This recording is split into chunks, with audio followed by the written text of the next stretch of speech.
ठीक है, वैसे इस पे रिकॉर्डिंग का इतना फायदा नहीं क्योंकि एक जनरल डिस्कशन है, जो इसमें नहीं होगा बाद में उसको समझ में नहीं आएगी। अच्छा, और कोई इसमें कोई कंसर्न? नासिर भाई आप कोई कंसर्न कोई रेज करना चाहे, कोई बात बताना चाहे?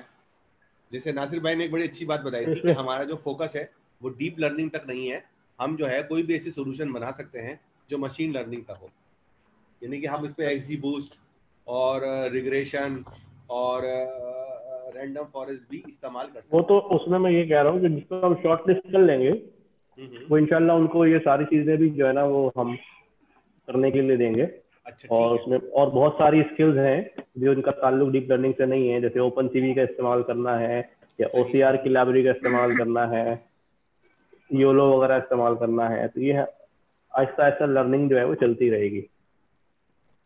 अच्छा देखिए, मैं अप्रोच पे जाने से पहले मैंने बहुत सारे लोगों के साथ काम किया, तो मैंने ये देखा कि कुछ चीज़ें जो है वो हमारी कोर रिक्वायरमेंट है जो आपको आनी ही चाहिए। अच्छा, इसमें एक जो अच्छी बात है, मैं इसीलिए इसको रिकॉर्ड पे भी लगा दिया है और मैं बता भी रहा हूँ कि इस डिस्कशन का जो एंड पॉइंट है वो ये नहीं है कि हम आपको अपनी कंपनी में रख लेंगे। हम डेफिनेटली जो हमारा मॉडल है वो ऐसा ही है कि हम मैक्सिमम लोगों को अपनी कंपनी में अकोमोडेट कर सकते हैं, क्योंकि हम आवरली बेसिस के ऊपर काम करेंगे, उसकी डिटेल में बताऊंगा। लेकिन ये जो मॉडल है ये मैं आप लोगों से इसलिए भी शेयर कर रहा हूँ कि अगर आप चाहें तो इस मॉडल पर बेस करते हुए अपना भी एक छोटी सी कंपनी, कोई सॉफ्टवेयर डेवलपमेंट हाउस जो है वो अपना भी बना सकते हैं। जरूरी नहीं है कि आप ज्वाइन करें, आप हमारी तरह इस मॉडल को फॉलो करके हुए भी काम कर सकते हैं। ठीक है, ये बात समझ में आ रही है सबको? सब लोग मेरे साथ है ना? जी सर, जी जी सर, सर, जी सर, ठीक है। जी सर। जी सर। Yes sir. ओके।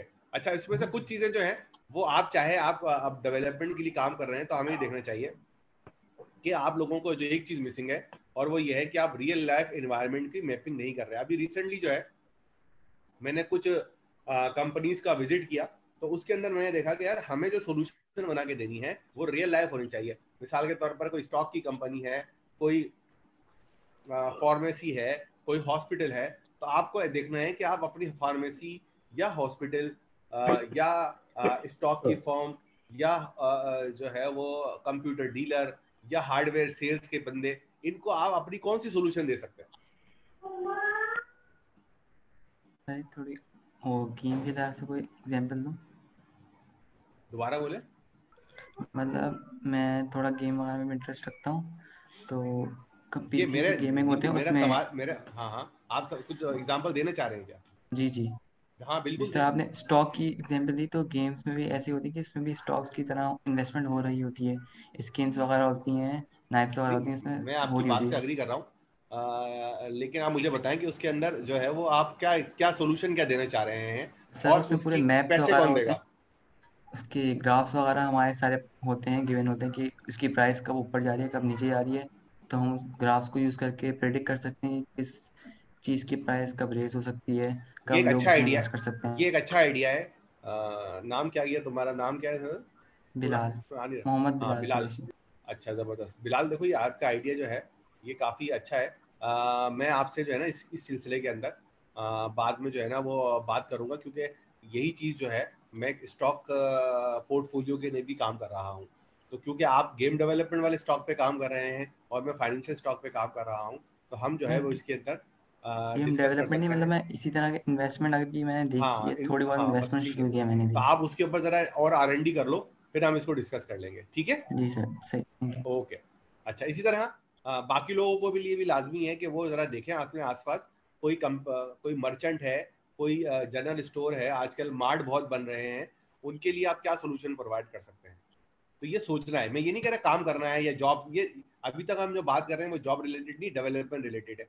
दूसरी चीज़ ये है कि हम काफ़ी इमोशनल और स्टबन है, ये हमें ख़त्म करनी है, खुसूसन छोटी छोटी चीज़ों के ऊपर। मैं देखता हूँ कि एक बंदा है, मेरे आसपास बहुत सारे लोग हैं, वो इस बात पे बहस कर रहे होते हैं कि हम जो है वो ये वाला काम जो है वो आर लैंग्वेज में क्यों नहीं कर रहे, और हम जो है वो पाइथन लैंग्वेज में क्यों कर रहे हैं, हम AWS पे क्यों कर रहे हैं, हम जो है वो गूगल क्लाउड पे क्यों नहीं कर रहे। तो मैं देखो कहाँ जहाँ पर भी जितनी अपॉर्चुनिटी मिले ना वो ले लो, ये मत देखा करो कि वो चीज़ क्या हो। दूसरी बात ये है कि हम अपना कंफर्ट जोन छोड़ने को तैयार नहीं है। एक चीज़ अभी आपने देखी होगी कि हम बिल्कुल भी प्रैक्टिस नहीं करते। दूसरी बात है कि हमारी प्रायोरिटी क्लियर नहीं है कि हमें करना क्या है, हमारे अंदर डिसिप्लिन नहीं है, हम जो है वो टाइम पे क्लास में नहीं आते, क्लास के बाद नहीं जाते। ठीक है, हम जो है वो लोगों की हेल्प नहीं करते ना लोगों से हेल्प लेते हैं। मिसाल के तौर पर अभी एक साहब ने, मैं आपको इसलिए मेंशन कर रहा हूँ ताकि बाकी लोग सीखें, ठीक है, मैं आपको मतलब तनकीद नहीं कर रहा या क्या कहेंगे इसको, बेइज्जती नहीं कर रहा, मगर मैं आपसे सिखाना चाह रहा हूँ कि भाई एक साहब ने ये देखा और ऐसे बहुत सारे लोग होंगे जिनको ये बात समझ में नहीं आई, लेकिन उन्होंने कुछ किसी से सवाल नहीं किया, बस खामोशी से जाकर अगर बात समझ में नहीं आई है तो आपको सपोर्ट लेनी चाहिए। इसके अलावा ये कि हमें चीज़ें समझ में ही नहीं आती, हम चीज़ों को समझ ही नहीं पाते, कम्युनिकेशन नहीं समझ नहीं सकते, ठीक है, तो ये सब चीज़ें जो है। इसके अलावा हम बहुत सारी चीज़ों के अंदर ऑटोमेशन और प्रोग्रामिंग नहीं कर पाते, ये बहुत ज़रूरी है। इसके अलावा जो है हम अगली वाली चीज़ें नहीं सोच रहे होते। मिसाल के तौर पर हमने जो है वो आप लोगों को पढ़ाना शुरू कर दिया, यहाँ पे आप मेरे साथ हैं ना, अब हम आपको Q4 तक पढ़ा चुके हैं, तो आपके ख्याल में अब हमारे लिए पाइथन पढ़ाना, Q2 पढ़ाना यानी पेंडास और नमपाई और Q3 पढ़ाना आसान है या मुश्किल? ऑब्वियसली आसान है ना, बाकी निस्बत की आसान सही है। अच्छा, अब तो हम यहाँ पर एंजॉय कर सकते हैं ना कि यार हम पढ़ाते रहे और बैच लेते रहे, क्या ख्याल है? बिल्कुल। लेकिन हमने क्या किया कि हमने एक नया चैलेंज सोचा कि नहीं यार ऐसा करते हैं, एक डेवलपमेंट कंपनी बनाते हैं जिसमें हम AI की सॉल्यूशन बेचेंगे। तो इसका मतलब ये हुआ कि हमने जो है वो अपने कंफर्ट लेवल को सेक्रीफाइस किया और हम एक्सप्लॉयटेशन पे पहुंच गए, जो हमारी इन्वायरमेंट है उससे आगे जा रहे हैं। तो इसी तरह अगर आप लोगों ने टेंसरफ्लो और न्यूरल नेटवर्क पे काम किया और आपने वो किताब पढ़ ली और उसके बाद आराम से बैठ गए, इसका मतलब है कि आपने कंफर्ट जोन के अंदर ही है। लेकिन अब आपको क्या करना चाहिए कि अब आपको टेंसरफ्लो की वेबसाइट पे जाना चाहिए और वेबसाइट के ऊपर जो सोल्यूशन दिए हुए हैं, मिसाल के तौर पर एक वेबसाइट में टेंसरफ्लो की API के ऊपर जा रहा हूँ, यहाँ पर आया, मैंने लिखा भी टेंसर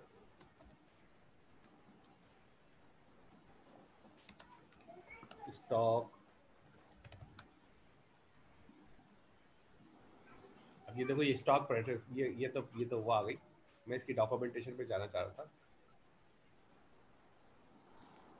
अभी देखो यहाँ पर बहुत सारे स्टॉक एक्सचेंज टेंसरफ्लो, सिर्फ टेंसरफ्लो पे जाते हैं, हम देखते हैं।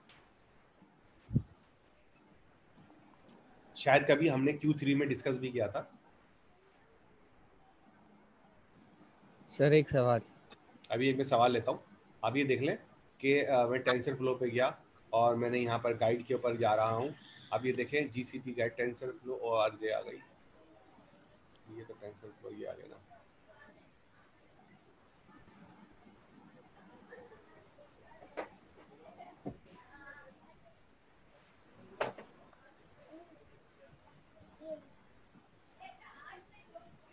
ये हमारी टेंसरफ्लो की जो है ना लर्न के ऊपर चले गए हमने, ठीक है, और टेंसरफ्लो के ऊपर आ गए,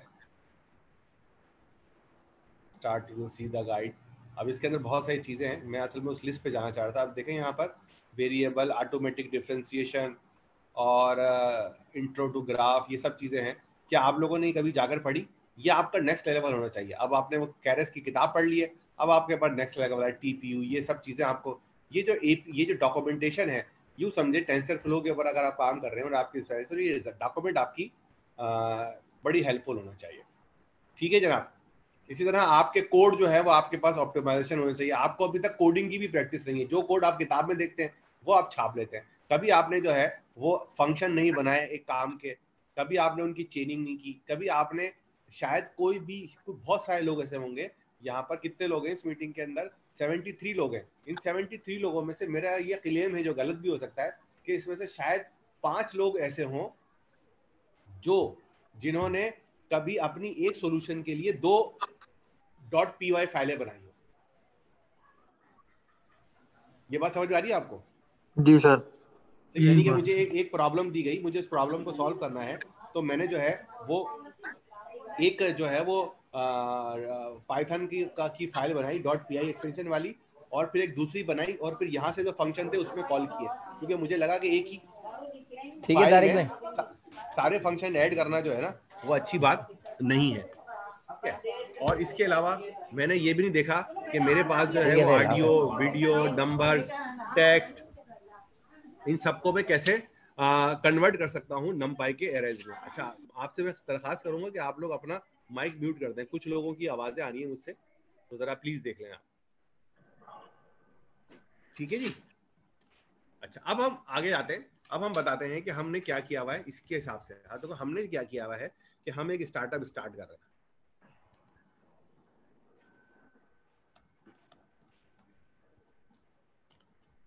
कासिम, नोमान भाई है क्या हमारे साथ? नहीं, मेरा नहीं ख्याल नमन भाई है। ठीक है। अच्छा, हम इस ये स्टार्टिंग कर रहे हैं एक स्टार्टअप। अच्छा, इसमें पहले हमारे पास एक ट्रेडिशनल तरीका था कि भाई हम एक सॉफ्टवेयर हाउस खोल लें और उसके अंदर 4-5 लोगों को हायर कर लें और हम काम करना शुरू कर दें। लेकिन मैंने नासिर भाई को आइडिया दिया और नासिर भाई को और कासिम को अच्छा लगा कि यार बजाय ये कि हम जो है वो एक फिक्स प्रोजेक्ट्स के ऊपर भी काम करें और लोगों को, कुछ लोगों को, 4-5 लोगों को हायर कर लें, हम ये करते हैं कि हम एक अपने रिसोर्सेज का पूल बना लेते हैं। ठीक है,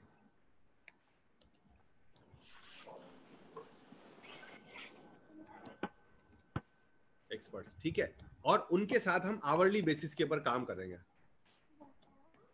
मिसाल के तौर पर एक शख्स है, वो उसकी कम्युनिकेशन बहुत अच्छी है, तो हम उसके साथ 2 घंटे के लिए उससे काम ले लेंगे, सही है, और उसको पैसे दे देंगे। किसी की क्रिएटिव राइटिंग बड़ी अच्छी है तो हम उससे काम ले लेंगे। अब हमारा जो प्रोजेक्ट होगा,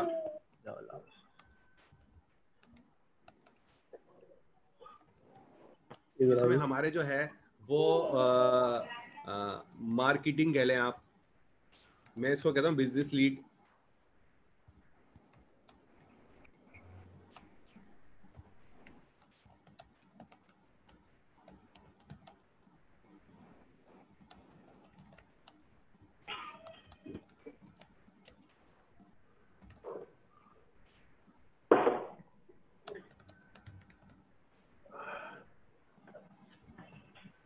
कम्युनिकेशन मैंने इसमें, ये असल में ये इसमें बहुत सारी चीजें जो हैं वो मतलब लीनियर नहीं है, आगे पीछे हो सकती हैं।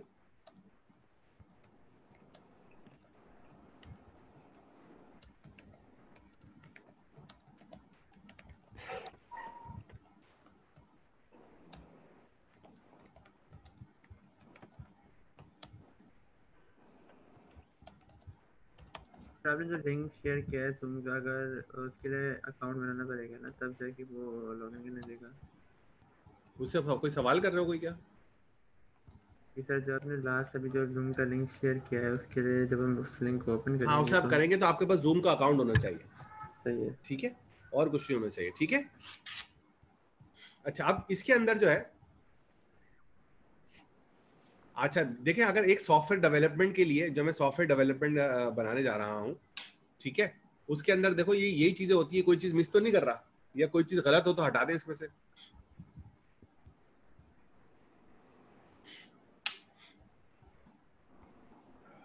ये नजर आ रही है ना आपको, स्क्रीन नजर आ रही है? सर सब चीज़ें तो सही लिखी हैं आपने, इसमें कोई चीज मिसिंग हो या कि यार सर ये वाली चीज होनी चाहिए इसमें। अब इसका मतलब ये हुआ, हाँ हाँ बोले। ये टेस्टिंग एंड क्यूए में जो आपने लिखा है ये, अच्छा एक पार्ट आता है डीबगिंग का भी, तो वो टेस्टिंग में मतलब वो आ जाता है या उसका अलग से डिफाइन करने की जरूरत है? देखो, डीबगिंग तो जब आप डेवलपमेंट कर रहे होते हैं ना, डिजाइन कर रहे होते हो, कोई डेवलपमेंट कर रहे होते हो, तो डीबगिंग तो उसका पार्ट होता है ना। मतलब कोडिंग का जो है, मैं इसको और ब्रीफ कर देता हूँ, डेवलपमेंट के अंदर जो है,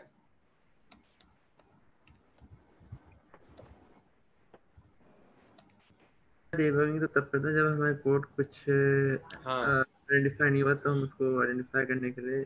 हाँ ठीक है, बिल्कुल, तो ये, लेकिन मसला ये है कि टेस्टिंग जो है वो अलग चीज है।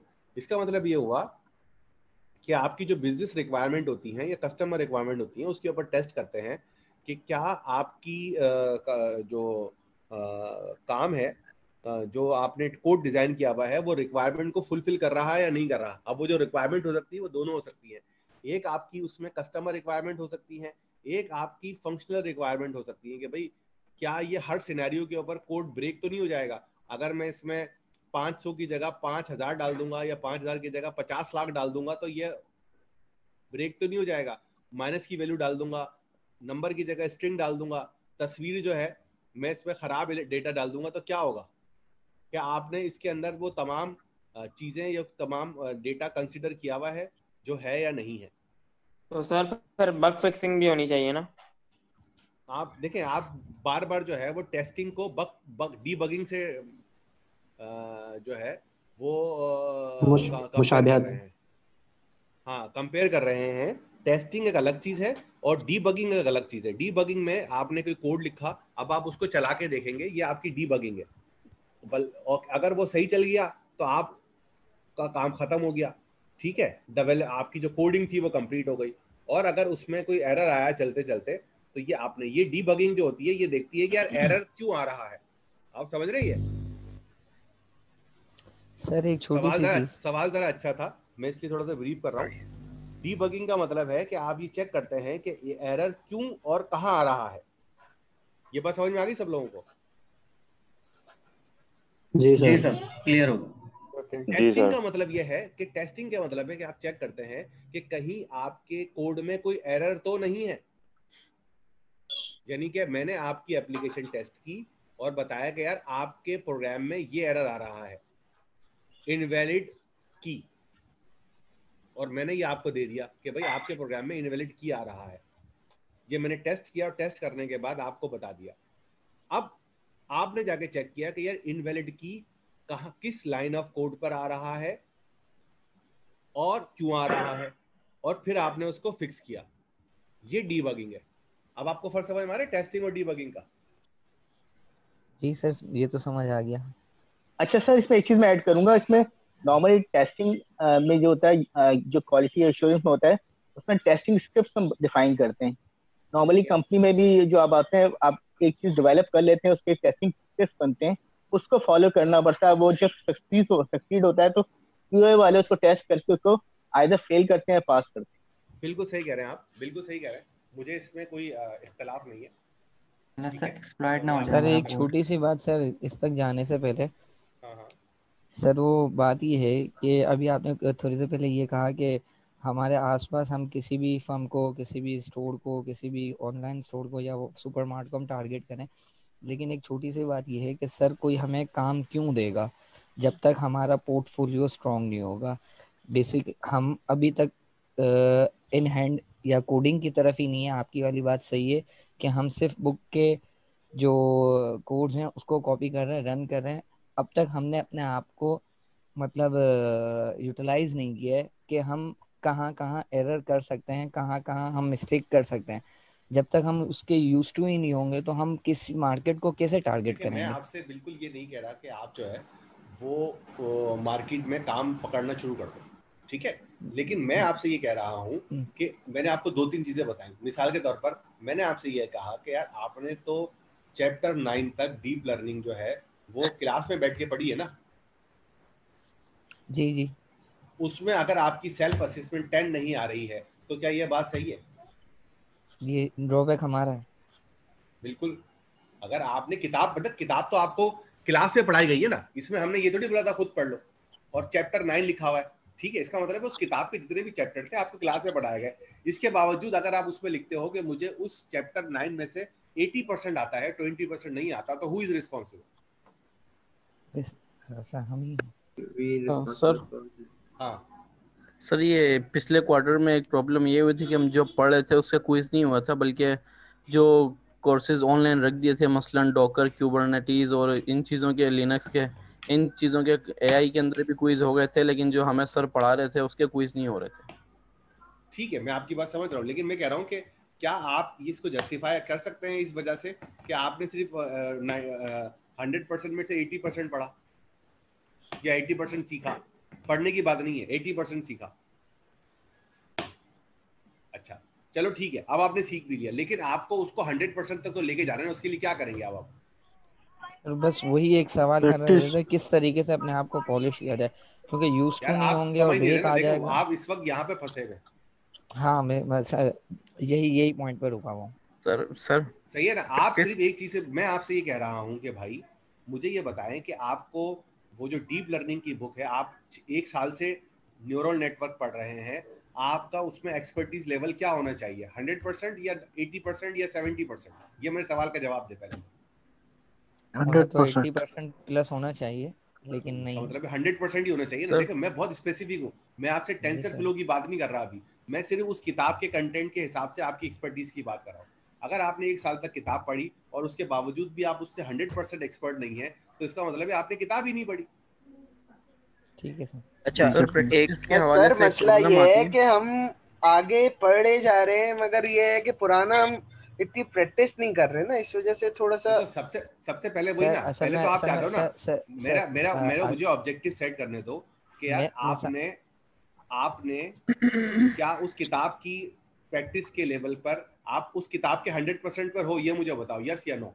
नहीं है सर लेकिन आपकी बात के अंदर थोड़ी सी बात ऐड करता हूँ, मेरी बात सुनिए हाँ सर। असल में प्रॉब्लम ये आ रही होती है कि हमें हमारा हायरार्की वर्क नहीं पता होता कि हम जो चीज़ कर रहे हैं उसको हमें डिप्लॉय, सर ट्रूली बात कर रहा हूँ, यार, आप Q2 के मुझे अंदर तक देखिए, आप ने बार बार ए, जनरलाइज ए, क्यों कर रहे हैं? आप जनरलाइज क्यों न, कर रहे हैं? मैं आपसे एक सवाल पूछ रहा हूँ, आप इस पे स्पेसिफिक मुझे रीजन दें। क्या आप उस किताब के 100% पे रिस्पॉन्सिबल हैं हमें या मैं हूँ नहीं है? मैं मैं रिस्पॉन्सिबल की बात नहीं कर रहा, मैं कह रहा हूँ क्या आप उस किताब के 100% पे हैं या नहीं है? नहीं है सर। नहीं नहीं नहीं है ना? तो सबसे पहला चीज ये है, जो आपका सबसे प्राइमरी टास्क है वो ये है कि आपको उस किताब के 100% पे होना है। अब ठीक है उसमें सर। बताएं कि अगर कोई सर नहीं हो असल पा में रहा तो वो 100% तक क्यों नहीं हो जाने पा के रहा? लिए सर अपने माइंड के कुछ क्वेश्चंस जो होते हैं ना, वो जैसे कि आज सर आप हैं हमारे साथ बिल्कुल कम्युनिकेट बिल्कुल हुआ है सर। नासिर से भी हम इसी तरीके से, मेरा तो रहा है रब्ता उनसे सर। अब जैसे कि अरे 5 मिनट जहाँ ये गैप आता था ना, अब मिसाल की बात है टेंसर फ्लो की पांडास पास्ट की की नहीं बात नहीं पाएगी। करो, अभी क्या हो सकता है अच्छा आपको? करंट की चलें हाँ, सर, सब अब छोड़ दिए, मुझे करंट पे बताओ आ कि जाए। सबसे इम्पोर्टेंट, देखो मैं आपको ये बता रहा हूँ कि अभी सबसे पहले जो सबसे पहला काम है, जो बड़ा ही स्पेसिफिक और बड़ा ही क्लियर है, कि आपको डीप लर्निंग की जो किताब है, उस किताब के हिसाब से आपके पास उस किताब की लेवल तक 100% नॉलेज होनी चाहिए। मैं आपसे बोलूंगी यार ये वाली चीज किताब में कहाँ और कैसे हो रही है, आप मुझे जी बताएंगे। सर ये कर लेंगे, ठीक है, ये हो बेसिक चीज जाएगा है ना। तो सर ठीक और है तो सर ठीक है आपका सर। जो पॉइंट है वो ये है कि किताब, आप जो बार बार किताब का कह रहे हैं कि किताब का हमें जो 100% होना चाहिए, वो एक अलग चीज है, और जो रियल लाइफ का है वो एक अलग चीज है। तो नहीं, पहले तो अलग हम नहीं है। अपने जो किसने कहा कॉन्सेप्ट ये नहीं अलग नहीं है? नहीं नहीं नहीं सर, ये नहीं कह रहे हैं सर, ये कह रहे हैं नहीं, कि पहली बात तो अगर मैं इनको आप क्लियर कर पहले दूं। किताब की ग्रिप तो अपने हाथ में रखो, देन उसके बाद आप एक्सपर्टीज या प्रैक्टिस की तरफ आओ। जब आप अच्छा ग्रिप में ही नहीं दूसरी होगे। जी सर अच्छा आप कहिए। दूसरी चीज ये है कि मुझे ये आप लोगों ने कैसे अंदाजा लगाया कि वो किताब और रियल लाइफ अलग अलग चीजें हैं? यार जो किताब में लिखा है वो भी सेम ही है उसमें, सर मतलब रियल लाइफ के किताब प्रोजेक्ट्स में पे मुझे तो कोई हम एग्जांपल कॉपी दो ना। पेस्ट, नहीं नहीं नहीं नहीं किताब सर में सर हम sir copy sir paste sir करते हैं सर सर, सर किताब एक में छोटी सी कॉपी चीज। पेस्ट करते हैं हम। नहीं वो नहीं वो रियल आपका लाइफ में तो। अरे भैया 2 मिनट 1 मिनट रुको सर। असल में पता अच्छा मैं कह है रहा था, जो पहले बात सुन लो, मेरी बात सुनो ना। मैं 5 मिनट के लिए ड्रॉप ऑफ हो रहा हूँ, ठीक है? बल्कि 3 मिनट के लिए। आप लोग पहले आपस में डिस्कस कर लो, पहले ये डिसाइड कर लो कि यार आपके पास किताब की 100% वाला सवाल तो खत्म हो गया ना। अब आप ये देखो कि आप लोगों को अगर ये लगता है कि किताब और जो है वो रियल लाइफ चीजें अलग अलग हैं, जिसके मैं बिल्कुल खिलाफ हूँ, तो आपस में डिसाइड कर लो, क्वेश्चन रेडी कर लो। 5 मिनट के बाद मैं काम करके आ रहा हूँ, उसके बाद मैं आपको ये साबित कर दूंगा कि किताब और रियल लाइफ एक ही चीज है। ठीक है? सर मैं एग्री हूँ, किताब और रियल लाइफ ठीक एग्री। है, जो बाकी लोग नहीं है उनसे आप डिस्कस कर ले। 5 मिनट के लिए मैं ड्रॉप ऑफ हो रहा हूँ। नासिर भाई, आर यू देयर? जय सर, मैं बैठा हूँ, सुन रहा हूँ। बस ठीक है, ओके। अच्छा यार कोई मेरी बात सुनेगा? आप सुनिए सुनाओ सर, सब सुनाओ। सुनिए। अच्छा भाई, काफी टाइम से बोलने की कोशिश कर रहा था, फाइनली मौका मिल गया। खैर भाई यार, किताब के अंदर जो है ना यार, सारी देखो रियल लाइफ एग्जांपल्स ही हैं। मैंने काम किया है ना इसके ऊपर, एआई के ऊपर, कुछ रियल वर्ल्ड प्रोजेक्ट्स पकड़े थे, तो उसके ऊपर उसमें सीन यही है। आप देखो फॉर एग्जांपल आपको आरएनएन का पढ़ाया हुआ है, ठीक है? अब आपको उसमें बताया हुआ है प्रिडिक्शन का कि कैसा प्रिडिक्ट होगा। आप चैप्टर 9 के अंदर देखोगे ना, फंक्शनल एपीआई, उसके अंदर शायद इन्होंने एक बुक ट्रेन की हुई है। खैर मैं बुक को इतना ज़्यादा रेफर नहीं करता, क्योंकि जाहिर सी बात है अब एक ही चीज़ में स्पेशलाइज नहीं होना।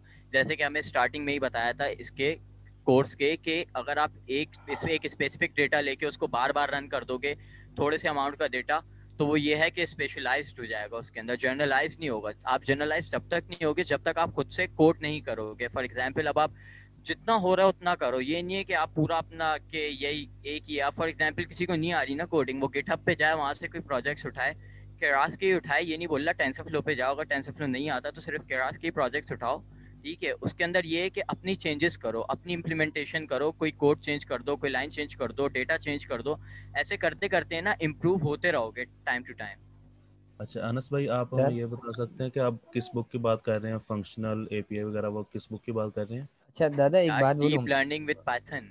अच्छा नहीं नहीं दादा, आपकी बात बिल्कुल सही है, आप बिल्कुल ट्रूली सही कह रहे हो, लेकिन यार एक बात है, एक छोटी सी बात ऐड कर रहा हूँ। हम मैं ये नहीं कह रहा हूँ कि बुक अलग है या रियल लाइफ अलग है। जब हम कुछ सीखेंगे तो ही हम डिप्लॉय कर सकेंगे, लेकिन प्रॉब्लम पता है क्या है, हमारा पूरे तरीके से एक प्लान होता है ना कि यार इस स्टेप अच्छा के बाद ये, एक इसके मिनट, बाद ये, यहाँ मैं और हमें थोड़ा सा डिप्लॉयमेंट की तरफ यहाँ तक आना पड़ेगा। हम शायद जो गैप आ रहा है ना, वो ये आ रहा है कि हमें पता नहीं है कि हम किस लेवल तक हमें जाना है। जब तक हमारा टोटल ऑब्जेक्ट हमें पता नहीं होगा कि अगर हम पांडास भी पढ़ रहे हैं तो पांडास को हमें सिर्फ, चलो कुछ भी नहीं करो, एक पांडास पकड़ो और उसके ऊपर हम क्या क्या कर सकते हैं और उसकी हम रियल लाइफ एग्जांपल को कहाँ कहाँ तक यूटिलाइज कर सकते हैं और डिप्लॉय उसको कैसे लेके जा सकते हैं, यूजर इंटरफेस तक उसको कैसे लेके जाया जा सकता है। अच्छा इस बच्चों, जगह पे इससे आके मेरी बात प्रॉब्लम सुनो, है।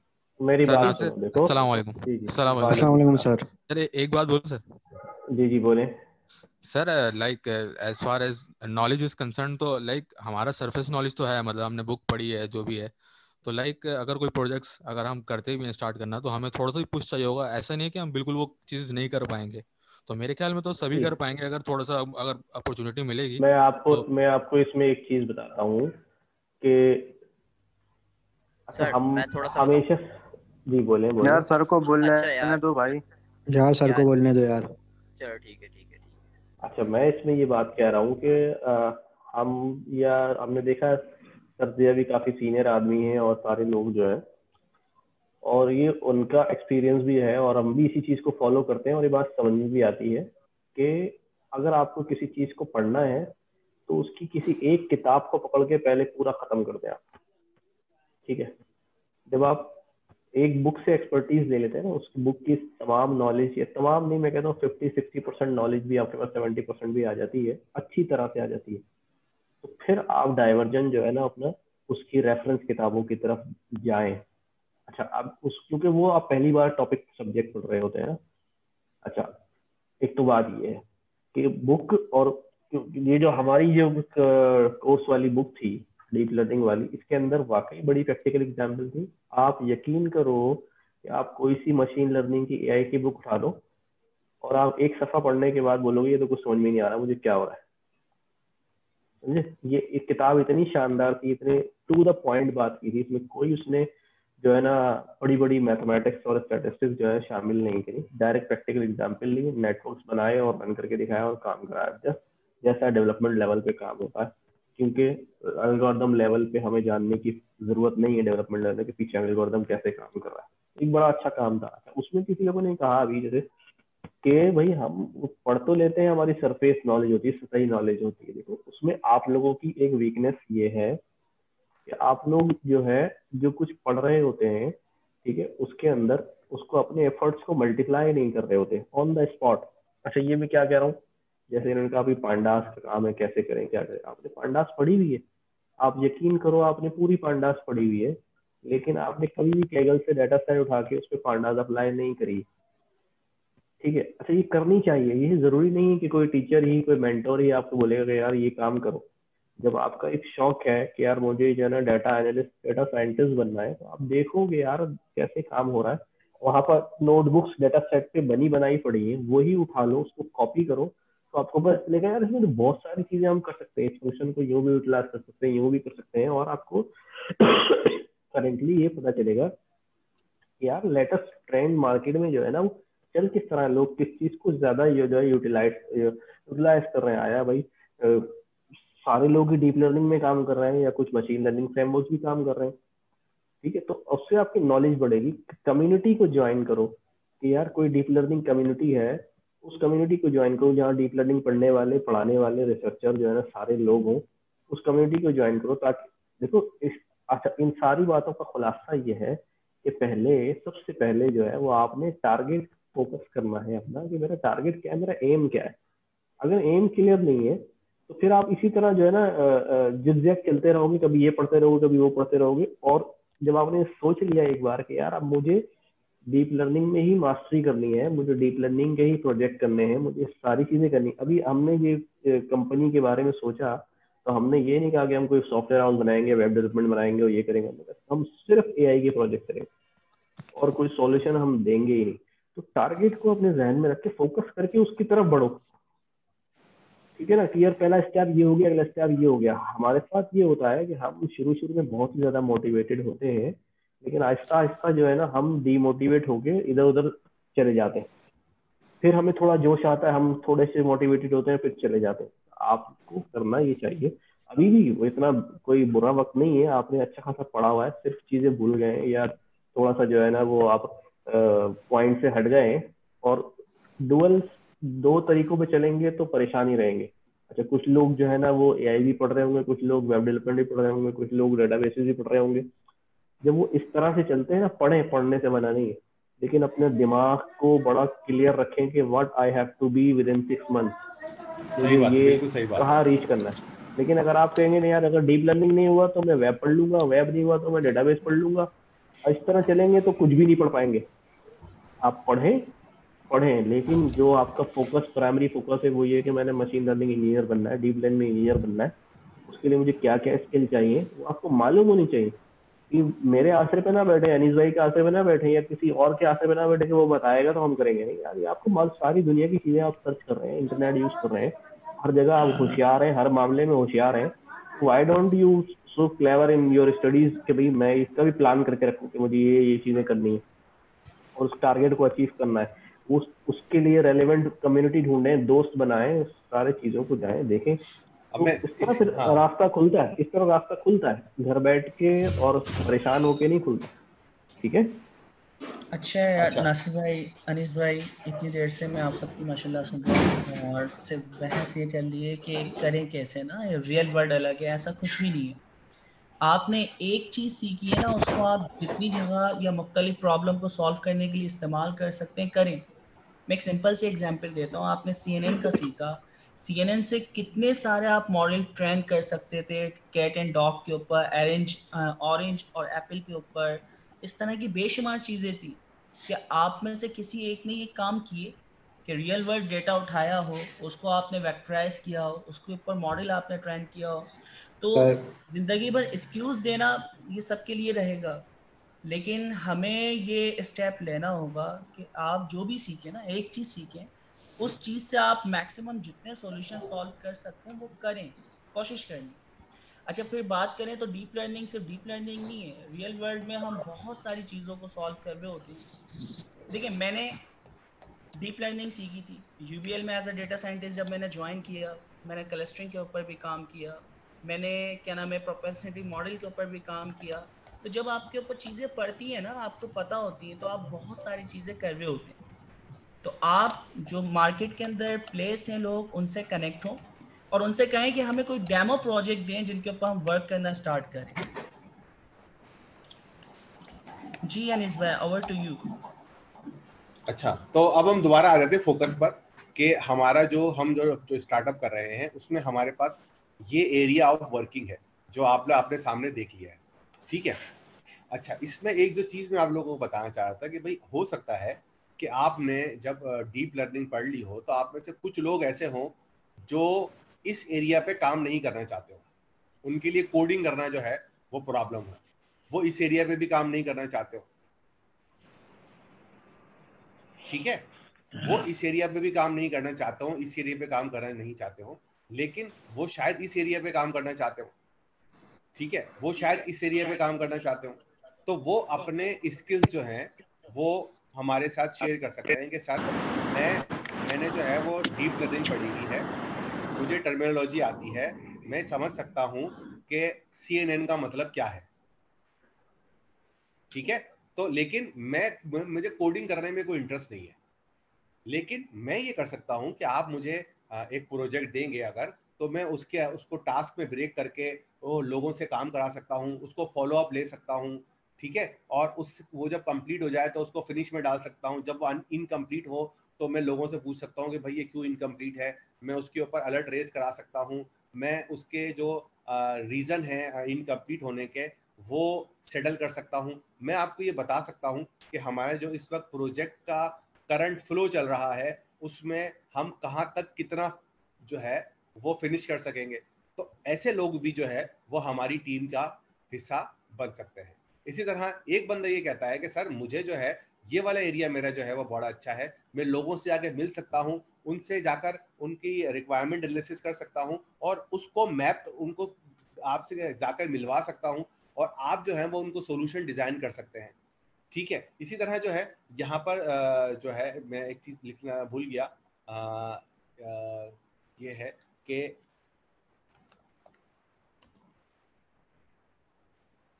जो इसमें सबसे पहले मैं लिखना चाह रहा था बिजनेस लिस्ट से भी पहले, कि वो था सॉल्यूशन, या सॉल्यूशन नहीं था, आइडियाज क्रिएशंस और सॉल्यूशंस।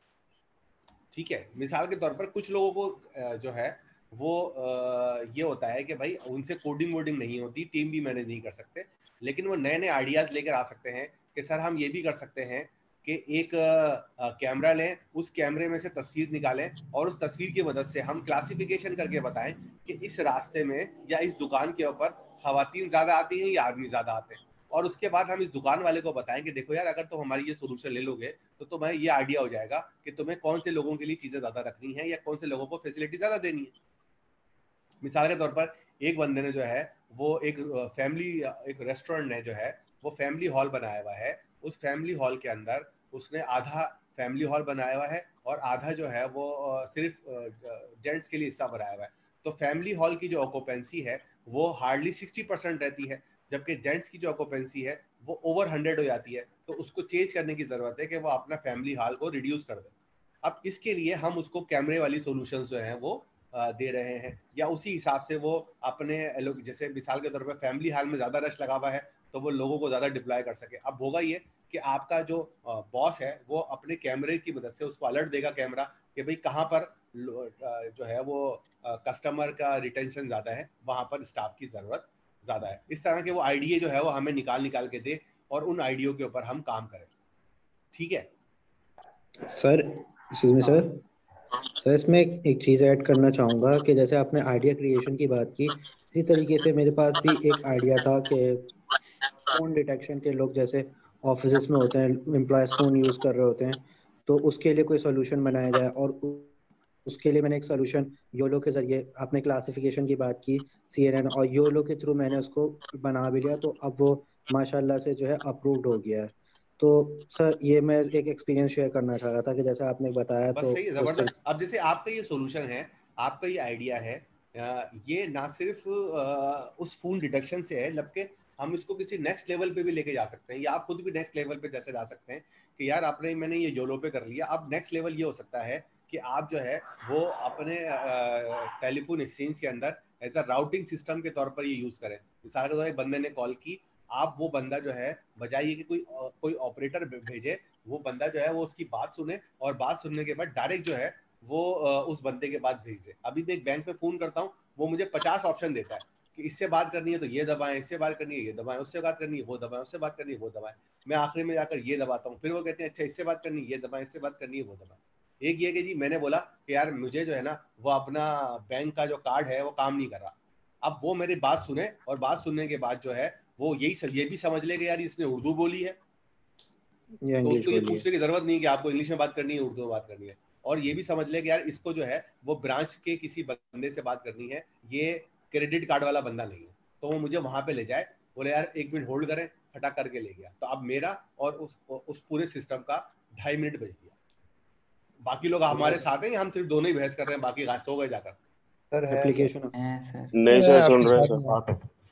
ठीक है, तो सर एक और भी प्रॉब्लम हाँ। है। सर एक और भी प्रॉब्लम है जो है ना बहुत उस पर काफी काम करने की जरूरत है। हमारे यहाँ जो है ना सॉर्टिंग का बहुत प्रॉब्लम होता है, तो वो भी जो सर आइडिया तो है कि उसको जो है ना AI के थ्रू, वीडियोस के थ्रू हम सॉर्ट आउट वगैरह कर सकते हैं। जैसे कि लेट्स सपोज फ्रूट्स की ग्रेडिंग, फ्रूट्स की सॉर्टिंग जो है ना उस पर जो है ना मिलियंस ऑफ रुपीज जो है ना लगते हैं। अगर हम ये जो है ना मशीन के थ्रू जो करेंगे ना तो हमारी बहुत सारी बचत वगैरह हो जाएगी हाँ सर। देखो, लेकिन ये अब मेरा इसके एक अंदर, आइडिया। हाँ बिल्कुल, इसके अंदर जैसे मैंने अपनी कॉम्पिटेंसी फॉर्म के अंदर जो ये चीज़ लिखी थी कि यार उसके लिए हमें थोड़ा सा हार्डवेयर वाले चाहिए ना। हमारा जो कंप्यूटर साइंस वालों का जो लो एरिया है वो इसके अंदर है, जैसे मैंने यहाँ पे लिखा था ना डिजिटल इलेक्ट्रॉनिक्स। ठीक है, तो मुझे अगर कोई ऐसे बंदे मिल जाएंगे जो डिजिटल इलेक्ट्रॉनिक्स में या इंजीनियरिंग के अंदर काम किया हुआ हो उन्होंने, ठीक है। तो अगर हमें कुछ ऐसे बंदे मिल जाते, और उम्मीद है कि हमारे इस पूरे ग्रुप में कोई ना कोई ऐसा बंदा होगा जो इलेक्ट्रॉनिक्स का इंजीनियरिंग के अंदर किया हुआ होगा, हार्डवेयर वगैरह पे होगा, तो हम जो है इस तरह के रोबोटिक आर्म्स वगैरह जो है वो मंगवा सकते हैं चाइना से, और उसके ऊपर इन्वेस्टमेंट करके और उसके ऊपर ये रिसर्च कर सकते हैं। तो इसका मतलब ये होगा कि हमारे आने वाले दिनों के अंदर हमारे पास जो है वो 2 तरह के हमारे पास प्रोजेक्ट हैं। जी सर। तो सर हार्डवेयर पे सर काम किया हुआ है, हार्डवेयर पे मैंने भी काम किया हुआ है। है हार्डवेयर बस में। जबरदस्त। तो आप लोगों ने अपनी कॉम्पिटेंसी में फिल कर दिया था ना? जी सर।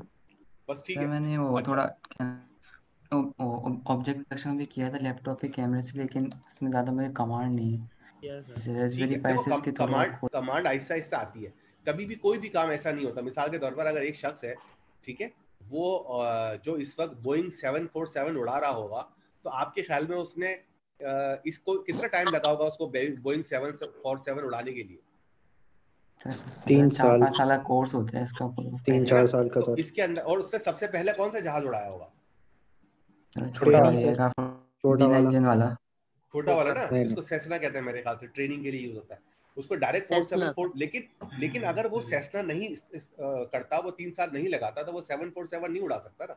तो अगर आपने एक छोटा बहुत भी हार्डवेयर पे काम किया हुआ है, थोड़ा बहुत भी हार्डवेयर पे काम किया हुआ है, तो इसका मतलब ये हुआ कि हम आहिस्ता आहिस्ता आपको सपोर्ट दे सकते हैं। ठीक है,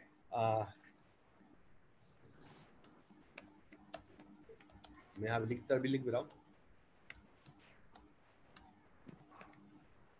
सर मेरा एक सवाल था कि ये यहाँ पर भी आपने कोई उसका मशीन लर्निंग का कुछ नहीं लगाया था यहाँ पर, जैसे आपने बाकी चीज़ों का लगाया था ना कि डीप लर्निंग और ये वो, तो उसके अंदर फॉर्म के अंदर आपने उसका नहीं लगाया था मशीन लर्निंग का। और ये पीआईसी में भी सर मशीन लर्निंग की तरफ कुछ ज़्यादा तवज्जो नहीं दी गई, मतलब कि वो जो मशीन लर्निंग होती है, जो प्योर मशीन लर्निंग होती है, जैसे जो साइकिल लर्न वगैरह के जरिए सीखते, तो वो उस तरफ क्यों नहीं जाते सर? उसकी मतलब कि वजह उसके ये अंदर है, ये बड़ा अच्छा सवाल है आपका, ये बड़ा अच्छा सवाल है। देखो, सबसे पहली बात तो ये है कि आजकल 90% काम न्यूरल नेटवर्क पे हो रहा है। ठीक है, उसकी वजह ये है, मैं इस एग्जांपल देता हूँ। मशीन लर्निंग के एल्गोरिथम्स कौन कौन से हैं? कोई तुम्हें कोई आइडिया है? यस सर, वो बताओ। रिग्रेशन के होते हैं, रैंडम फॉरेस्ट मैं वही है, बता के रहा हूँ। नियरेस्ट नेबर है। हाँ, देखो, अब मसला ये है कि जो रैंडम फॉरेस्ट है उसकी परफॉर्मेंस न्यूरल नेटवर्क से बड़ी खराब है। ठीक है, इसी तरह उससे बेहतर न्यूरल नेटवर्क प्रूवन है। अब मैं ऐसी एग्जांपल देता हूँ रिग्रेशन की।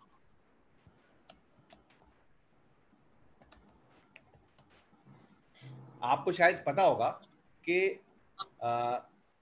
रिग्रेशन जो है वो न्यूरल नेटवर्क में भी यूज होता ही नहीं होता? जी सर। होता सर। ठीक है, अब मैं आपको शायद वो मुझे एग्जांपल मिल जाए तो मैं आपको दिखा दूं।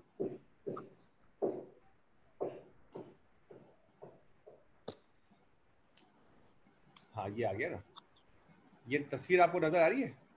जी सर, आ गई। अच्छा, ये लॉजिस्टिक रिग्रेशन। अच्छा, लॉजिस्टिक रिग्रेशन में क्या होता है? उसका एक फंक्शन होता है, आपको पता है लॉजिस्टिक रिग्रेशन का? पता है ना सब आप लोगों को? जी सर। सिग्मॉइड लगा देते हैं। हाँ, सिग्मॉइड कर लगा देते हैं। तो अब होता ये है कि जो लॉजिस्टिक रिग्रेशन है उसके अंदर क्या होता है, आपके पास इनपुट होते हैं, उन सारे इनपुट के ऊपर आप एक फंक्शन लगाते हैं, फंक्शन से आपके पास आउटपुट आ जाता है, और वो वाला जो आउटपुट है, मैं इस पे इस पे चलाऊं, देखें, ये देख रहे हैं ना, इसमें फंक्शन भी आ रहा है। ये स्क्रीन आप लोगों को क्लियर है? मैं देखता हूँ शायद ही किसी अच्छी जगह खुल जाए। ये अब मेरे ख्याल से काफी क्लियर हो गई होगी ना, ये सही है? तो इसका मतलब ये हुआ कि ये लॉजिस्टिक क्लासीफायर है, ये मशीन लर्निंग है। अच्छा, अब यहाँ पर मैंने जो है वो सारे इनपुट दिए, इनपुट के ऊपर ये मैंने लॉजिस्टिक क्लासीफायर का फंक्शन लगाया। इस फंक्शन की जो डेट्स हैं, डिटेल्स हैं, वो सब यहाँ लिखी हुई है। देख रहे हो, ये लॉजिस्टिक का फंक्शन है, जहाँ पे मेरा माउस ओवर कर रहा हूँ। सही है? अच्छा, उसके बाद जो है मैंने उस फंक्शन निकाला, उसके बाद मैंने आउटपुट निकाला कि यार मेरी जो प्रोबेबिलिटी है उसके हिसाब से वो y जो है वो 0 है या x है, और मेरा काम खत्म हो गया। यहाँ तक किसी को बात पूछनी है लॉजिस्टिक रिलेशन से? तो पूछ ले। No sir. नहीं। अच्छा, अब सवाल ही पैदा होता है कि न्यूरल नेटवर्क के अंदर मैं क्या कर रहा हूँ। न्यूरल नेटवर्क के अंदर मुझे अगर कोई लॉजिस्टिक रिग्रेशन वाला प्रॉब्लम है तो मैं ये जो लिखा है इन्होंने प्रोबेबिलिटी का, इसमें हाँ, यही मतलब है ना कि x गिवन है और फिर y 0 है, इसकी जी प्रोबेबिलिटी बताएं। जी बिल्कुल। गिवन एक्स वाई की प्रोबेबिलिटी बतानी है आपको, या मुझे शायद याद नहीं आ रहा कि गिवन वाई एक्स की प्रोबेबिलिटी बतानी है। अच्छा कर, अब मैं क्या करूंगा, वो गिवन होता है। अच्छा मैं ये कह रहा था, अब मैं क्या करूंगा, अब मुझे न्यूरल नेटवर्क के काम, ये मैं इसलिए आप लोगों को बता रहा हूँ कि यार आप लोगों ने 1 साल डीप लर्निंग पढ़ा हुआ है, आप लोग अपना कॉन्फिडेंस लूज करते हैं। उसकी वजह यह है कि जितने भी लोग जिन्होंने डीप लर्निंग नहीं पढ़ा हुआ सही से, यानी न्यूरल नेटवर्क नहीं पढ़े हुए सही से, वो हमेशा ये इल्जाम करते हैं कि यार आपको तो PIIC वाले बेवकूफ बना रहे। अब आप देखें न्यूरल नेटवर्क के अंदर मैं उसको कैसे मैप करूंगा, मैं क्या करूंगा कि इस पूरे के पूरे को उठाऊंगा और यहाँ पे ले आऊंगा। यार ये बड़ी इंपॉर्टेंट चीज मैं आपको बता रहा हूँ, ये मैं पूरे के पूरे हिस्से को उठाऊंगा लॉजिस्टिक रिग्रेशन वाले को, और मैं कहाँ पे ले आऊंगा, यहाँ पे ले आऊंगा। अब ये मेरे न्यूरल नेटवर्क का एक, क्या कहते हैं इसको, न्यूरॉन बन गया। नहीं, ये एक न्यूरॉन बन गया है। अच्छा, अब मैं क्या करूंगा, अब मैं क्या, अच्छा सुन लीजिएगा आप जरा बड़े गौर से। अब मैं क्या करूंगा कि ऐसे जो है वो 4 न्यूरॉन लगा दूंगा मैं। 4 न्यूरॉन लगाने के बाद मैं उन चारों का जो है ना वो सम या एवरेज या मैक्स जो भी मेरी चाहिए मैं वो यहाँ पर लाकर ऐड कर दूंगा, और ऐड करने के बाद आउटपुट के तौर पर निकल जाऊंगा। अब आपको फर्क पड़ता लग रहा है ना, यहाँ पर मेरे पास जो है वो लॉजिस्टिक रिग्रेशन 1 मर्तबा हो रही है, और यहाँ पर कितनी मर्तबा हो रही है, 4 मर्तबा। लेकिन लॉजिस्टिक रिग्रेशन यहाँ पर भी हो रही है, लॉजिस्टिक रिग्रेशन यहाँ पर भी हो रही है, यहाँ पर भी मैं वही कर रहा हूँ, यहाँ पर भी, लेकिन यहाँ पे मैं 4 मर्तबा कर रहा हूँ, और मेरे पास एक्यूरेसी आएगी फिर। अच्छा, मेरे पास ये भी अपॉर्चुनिटी है मैं इन चारों के अंदर फंक्शन भी चेंज कर सकता हूँ। मतलब चारों के अंदर, क्योंकि डेटा जो है वो मेरा रैंडमली पिक हो रहा है या डिफरेंट तरीकों से पिक हो रहा है, तो चारों के अंदर जो है जो भी डिफरेंस आएगा उसकी एक्यूरेसी यहाँ पर आ जाएगी। ठीक है, अच्छा फिर मुझे मेरा दिल नहीं भरा तो मैं इसमें एक और लेयर लगा सकता हूँ, जबकि यहाँ पर जो है ये एक ही चीज है। अब इसके अंदर ये हो सकता है कि आप इस न्यूरल नेटवर्क को देखते हुए, एक बंदा है उसको मशीन लर्निंग का एक्सपर्ट है, वो चालाक भी है, उसने क्या किया, न्यूरल नेटवर्क देखा और देखने के बाद आपने इस लॉजिस्टिक रिग्रेशन के अंदर, लॉजिस्टिक रिग्रेशन के अंदर क्या किया, इसके ऊपर लूप बनाया, और लूप बनाने के बाद इसको 4 मरतबा चला दिया, और 4 मरतबा चलाने के बाद इसका जो रिजल्ट था वो एवरेज कर लिया या मैक्स कर लिया, और उसने बोला यार जो काम तुम कर रहे थे वो तो मैं भी कर रहा हूँ। लेकिन हमारे में फर्क ये है कि क्योंकि हम एक आर्किटेक्चर के जरिए काम कर रहे हैं, तो हमारे पास बहुत सारी चीजें अच्छी हो गई हैं। हमारे पास ये अपॉर्चुनिटी है कि हम इसको मल्टीपल जगहों पे चला सकते हैं। जैसे कि हमने चैप्टर 8 या 9 में पढ़ा था कि हम आधा जो है वो एक जगह बना लें, एक आधा जो है एक जगह चला लें, पैरेलल चला लें, TPU और GPU की सपोर्ट मिल रही है हमें। ये सब चीजें हैं जो आपको न्यूरल नेटवर्क दे रहा है, जो आपको नॉर्मल मशीन लर्निंग के एल्गोरिथम नहीं दे पाते। जब भी तो लोग डीप लर्निंग पे मूव हुए ना। और भी सर कि मतलब फंक्शन चेंज कर सकते हैं, तो वो लूप के अंदर तो वो कहानी नहीं हो सकती ना कि हर बार में फंक्शन चेंज करे वो। ये मैंने कल ही लोगों को बताया कि भाई जैसे मिसाल के तौर पर एक बच्चा है, उसको आप स्कूल भेजते हो, सही है, जब वो पूरा साल पढ़ लेता है फिर वो इम्तिहान दे देता है, फेल हो जाता है, फिर दोबारा स्कूल भेजता है, वो 4 साल तक पढ़ रहा है। एक ये है कि आपने एक बच्चे को सुबह स्कूल भेजा, शाम को ट्यूशन भेजा, उसके बाद जो है वो उसके अब्बा ने भी पढ़ाया, और आखिरी में स्कूल में बैठकर उसने एक दोस्त से भी पढ़ा, तो जाहिर सी बात है उसकी पढ़ाई ज्यादा अच्छी हो जाएगी ना। क्या ख्याल है? जी सर लेकिन इसके अंदर ये है ना कि क्या नाम है, हम इसको मशीन लर्निंग वाले बात बता दूं फिर मैं आपका सवाल लेता हूं। इसका मतलब सिर्फ ये मैं बताना चाह रहा था कि यार देखो, न्यूरल नेटवर्क जो है वो मशीन लर्निंग का दुश्मन नहीं है। न्यूरल नेटवर्क ये कर रहा है कि वो मशीन लर्निंग की रिग्रेशन है, लॉजिस्टिक रिग्रेशन है, क्रॉस एंट्रोपी है, XGBoost है, ये सारे के सारे जो एल्गोरिथम है इनको लेता है और इनको अपने हिसाब से लेयर में प्रोसेस करके ज्यादा अच्छी इफिशिएंसी दे देता है। आपने देखा होगा शायद चैप्टर 2 या 3 में हमने XGBoost भी इस्तेमाल किया है, नासिर भाई, है ना? नहीं, XGBoost इस्तेमाल नहीं किया हमने। उसको हमने क्लासिफिकेशन में कहीं क्या किया था XGBoost को? मेरा नहीं ख्याल हमने इस्तेमाल किया, उसको पढ़ा, उसके बारे में इस्तेमाल नहीं किया हमने। इस्तेमाल नहीं किया था। अगर नहीं भी किया तो बहुत ही आसान है। बैगिंग और क्या नाम है बूस्टिंग का कॉन्सेप्ट है, तो बहुत आसान होता है, बहुत आसान है। लेकिन मैं आपको ये बताना चाह रहा था कि अगर आप इसकी API पे जाएंगे टेंसरफ्लो की, तो आपको लगेगा कि आप जो है वो जितने भी बेसिक मशीन लर्निंग के कॉन्सेप्ट्स हैं वो डीप लर्निंग के अंदर यानी न्यूरल नेटवर्क के अंदर इस्तेमाल करते हैं और कर सकते हैं। यानी मैं XGBoost जो है उसका फंक्शन मैं यहाँ पे लगा सकता हूँ। ये मेरे पास अपॉर्चुनिटी। तो न्यूरल नेटवर्क असल में जो है वो मशीन लर्निंग के एडवांस फॉर्म है, जिसके अंदर हम जो है वो लेयर स्टाइल के अंदर प्रोसेसिंग कर रहे होते हैं। लेकिन इसके अंदर वो तमाम चीजें, जैसे इसके अंदर जो ऑप्टिमाइजर्स हैं, इसके अंदर जो डिस्टेंस मेजरमेंट है, वो सारे के सारे वही है जो मशीन लर्निंग में। फर्क ये है कि हम यहाँ पर मल्टीपल लेयर में करते हैं। मशीन लर्निंग के अंदर एक बार अगर आपको शायद याद होगा कि हमने जो है वो चैप्टर 3 में या चैप्टर 4 में जो 3 एग्जाम्पल थी, उसमें से एक कौन सी थी? रिग्रेशन की नहीं थी क्या? रिग्रेशन थी, है ना? आरएमएस प्रॉप से किया था वो। हाँ, आरएमएस प्रॉप से किया था। तो बताने का मकसद ये है कि ये हमें अपने जहन से ये चीज निकाल देनी चाहिए कि हम अगर डीप लर्निंग पढ़ रहे हैं तो हम मशीन लर्निंग के अगेंस्ट जा रहे हैं। हम मशीन लर्निंग के अगेंस्ट नहीं जा रहे, हम मशीन लर्निंग के एडवांस पे जा रहे हैं। यानी बिल्कुल ऐसे ही है कि भाई एक बंदा है वो कार चलाता है, अब कार जो है वो ऑटोमेटिक हो गई है, सही है? तो क्या वो उसके अंदर कार की बाकी सब चीजें खत्म हो जाएंगी क्या? आप ये कहना चाह रहे हैं कि ऑटोमेटिक कार ही नहीं है, या उसके अगेंस्ट में नहीं, ऑटोमेटिक उसका एडवांस वर्जन है। इसी तरह अगर ड्राइवरलेस कार आ गई तो कार तो रहेगी ना वो। सही है ना? अब जैसे एक बहुत सारी गाड़ियों में एक अभी भी अवेलेबल है, उसको कहते हैं क्रूज कंट्रोल। क्रूज कंट्रोल ये होता है कि जब आप किसी हाईवे पे जा रहे हैं, जैसे सुपर हाईवे पे जा रहे हैं आप सुपर हाईवे के ऊपर बहुत देर तक, या मोटरवे पे जा रहे हैं, हाईवे मैंने गलत बोल दिया, मोटरवे पे जा रहे हैं। मोटरवे पे बाजों का दिया होता है दिन के वक्त, आम वर्किंग डे के अंदर अगले 100 किलोमीटर तक बीच में कोई बंदा ही नहीं होता। तो आप क्या करते हैं कि आप क्रूज कंट्रोल का जो है वो बटन दबा देते हैं, और उसके बाद जो है वो आपका स्टीयरिंग जो है वो लॉक हो जाता है, ब्रेक जो है वो ऑटो पे चले जाते हैं, सेंसर काम करना शुरू कर देते हैं। वो एआई नहीं है, ड्राइवरलेस नहीं किया हुआ, वो चलना शुरू होता है। जैसी कोई इशू आएगा उसकी स्पीड खुद ब खुद ही ग्रेजुअली कम हो जाएगी और आपको अलर्ट मिलना शुरू हो जाएगा। आप फौरन जो है वो जो है ना कंट्रोल ले लोगे। हवाई जहाज के अंदर भी होता है, सब में होता है। अब तो एडेप्टिव हाँ, क्रूज कंट्रोल भी आ गया है ना? सामने वाली गाड़ी की स्पीड को जो है वो देखकर अपनी स्पीड एडजस्ट कर लेता है ना? तो अब इसका बताने का मकसद ये है कि ये एडवांस फॉर्म है कार की। इसका मतलब ये नहीं है कि अब हम उन गाड़ियों के अगेंस्ट में, एक बंदा अगर हमें जलील कर रहा है कि अबे यार तुम्हें तो गाड़ी चलाना नहीं आती, तुम्हें तो मैनुअल गाड़ी चलाना आती है, अब आप उसको बोलोगे कि यार देखो मैनुअल गाड़ी जो है ना आहिस्ता आहिस्ता एब्सोल्यूट हो रही है, why should we run manual?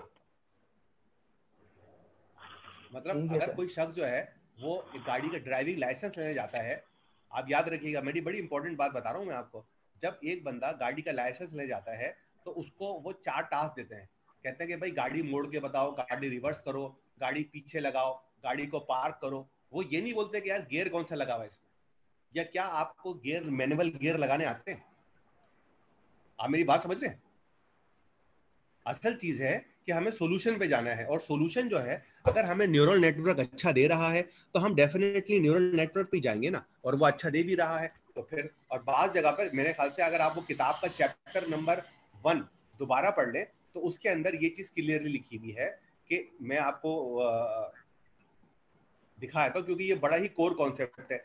ये जब तक आपके जहन से निकलेगा नहीं, आप जो है वो, मैं आपको किताब दिखाऊंगा नहीं, लेकिन चैप्टर नंबर 1 से, जिससे आपको ये भी पता लग जाएगा कि यार मैंने जो है वो किताब जो है वो 100% पढ़ी हुई है नहीं पढ़ी हुई। ठीक है, मैं आपको उस जगह का चीज़ पढ़ के बताऊंगा कि यार मैंने जो है वो इस किताब को कितनी ध्यानदारी से जो है वो पढ़ा है। जी सर, बिल्कुल सही कह रहे हैं। शुरू में अभी मैंने कुछ दिनों पहले दोबारा से रिवाइज किया था तो मुझे दिखा था ये सब जो आप भी बता रहे चैप्टर 1 के हवाले से। हाँ, लेकिन मैं बाकी लोगों के लिए क्योंकि मैं थोड़ा इमोशनल हो गया हूँ, तो मैं ये आप लोगों को ये वो जगह सुनाऊंगा कि यार हाँ, उसमें आपको पूरी चीज़ बताई गई है। आर्टिफिशियल इंटेलिजेंस के बारे में बताया है, मशीन लर्निंग के बारे में बताया है, उसके जो एल्गोरिथम्स हैं वो तक बताए हैं। ठीक है, कैसे डेटा चलता है वो बताया है। ये चैप्टर आप लोग लिख भी लें, आप लोग भी पढ़िएगा। मैं इस वक्त पेज नंबर 7 से आगे जा रहा हूँ।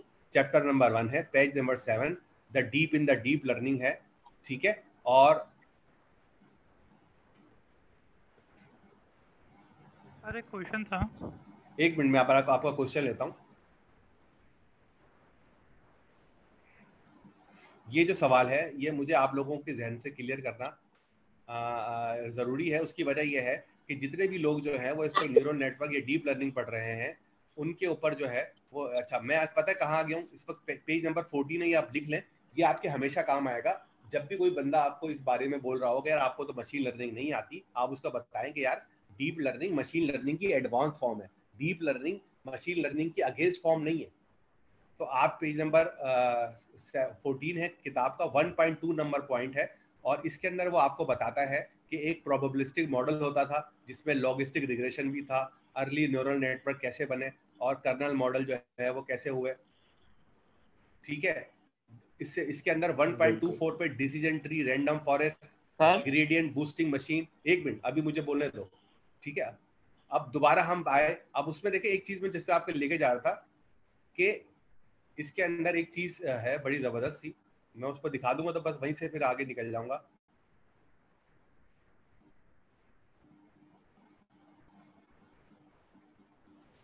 मैं उस जगह को ढूंढ नहीं पा रहा हूँ। आपकी स्क्रीन स्टक हुई हुई है वहीं पर ही। हाँ, स्टक इसलिए हुई कि मैं स्क्रीन पे नहीं हूँ, मैं जो हूँ वो पीडीएफ मैंने खोली हुई है।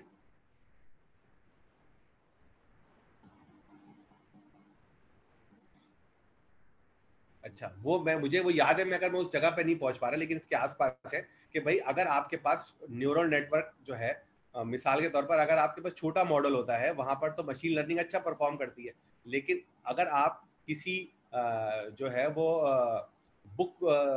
किसी पिक्चर को प्रोसेस करने जाते हैं तो आपका मॉडल इतना बड़ा हो जाता है कि आप उसको प्रोसेस नहीं कर पाते। मिसाल के तौर पर आपके पास 1000 तस्वीरें हैं और हर तस्वीर 100 बाय 100 की है और 3 कलर में है।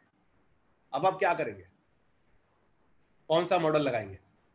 मशीन लर्निंग का। मशीन लर्निंग बताएं कौन सा मॉडल लगाएंगे मशीन लर्निंग का?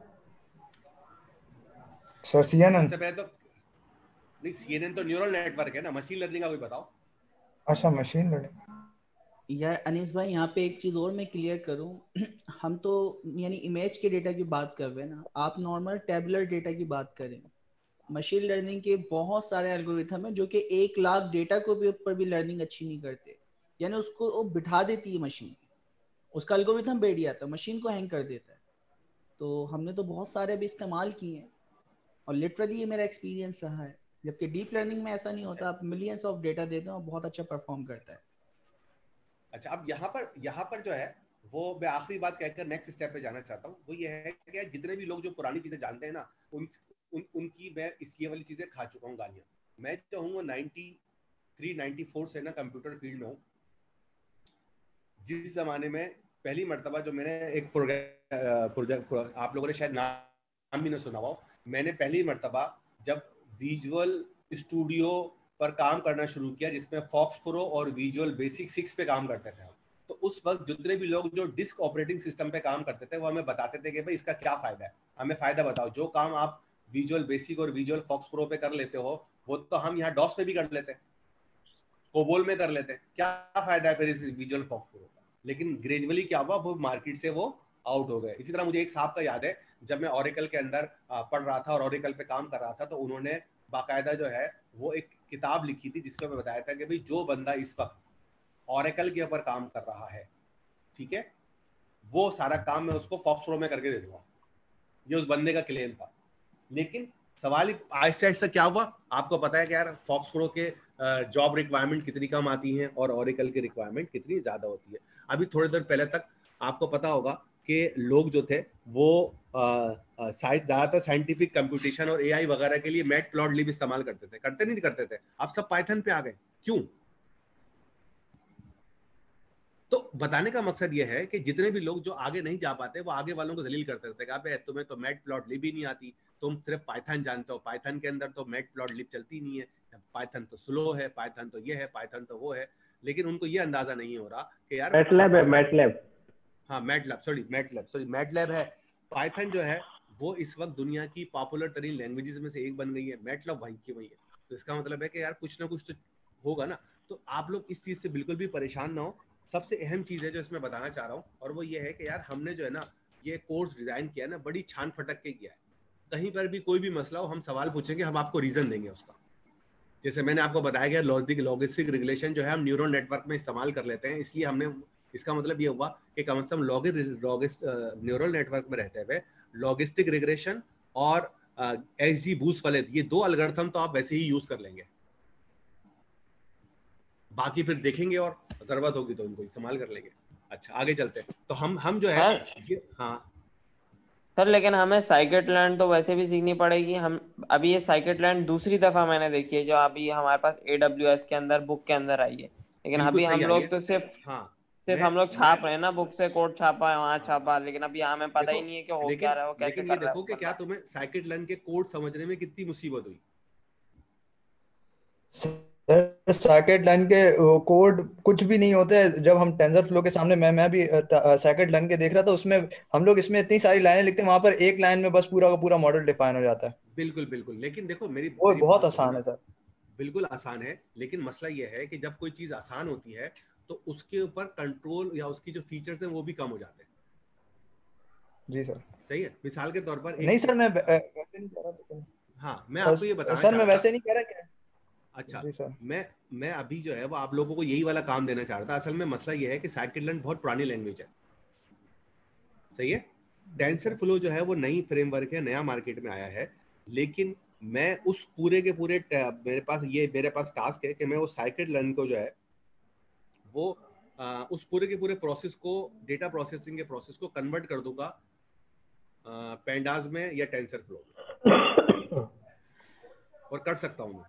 यानी कि अगर आप उसको जरा मैप आप लोग जो है ना एक बड़ा अच्छा काम कर सकते हैं। ये थोड़ी सी डिबेटिंग बात है कि आप ऐसा करें, साइकिट-लर्न ले और उसके सारे फीचर निकालें और देखेंगे क्या ये सारी चीजें टेंसरफ्लो में हो सकती है या नहीं हो सकती, और जो नहीं हो सकती है वो मुझे बताएं, फिर मैं देखूंगा कि हाँ यार नहीं हो सकती, जो बाकी नहीं हो सकती होंगी उसके हम जो है वो फिर देख लेंगे। हाँ यार साइकिट-लर्न अच्छी है, क्या ख्याल है?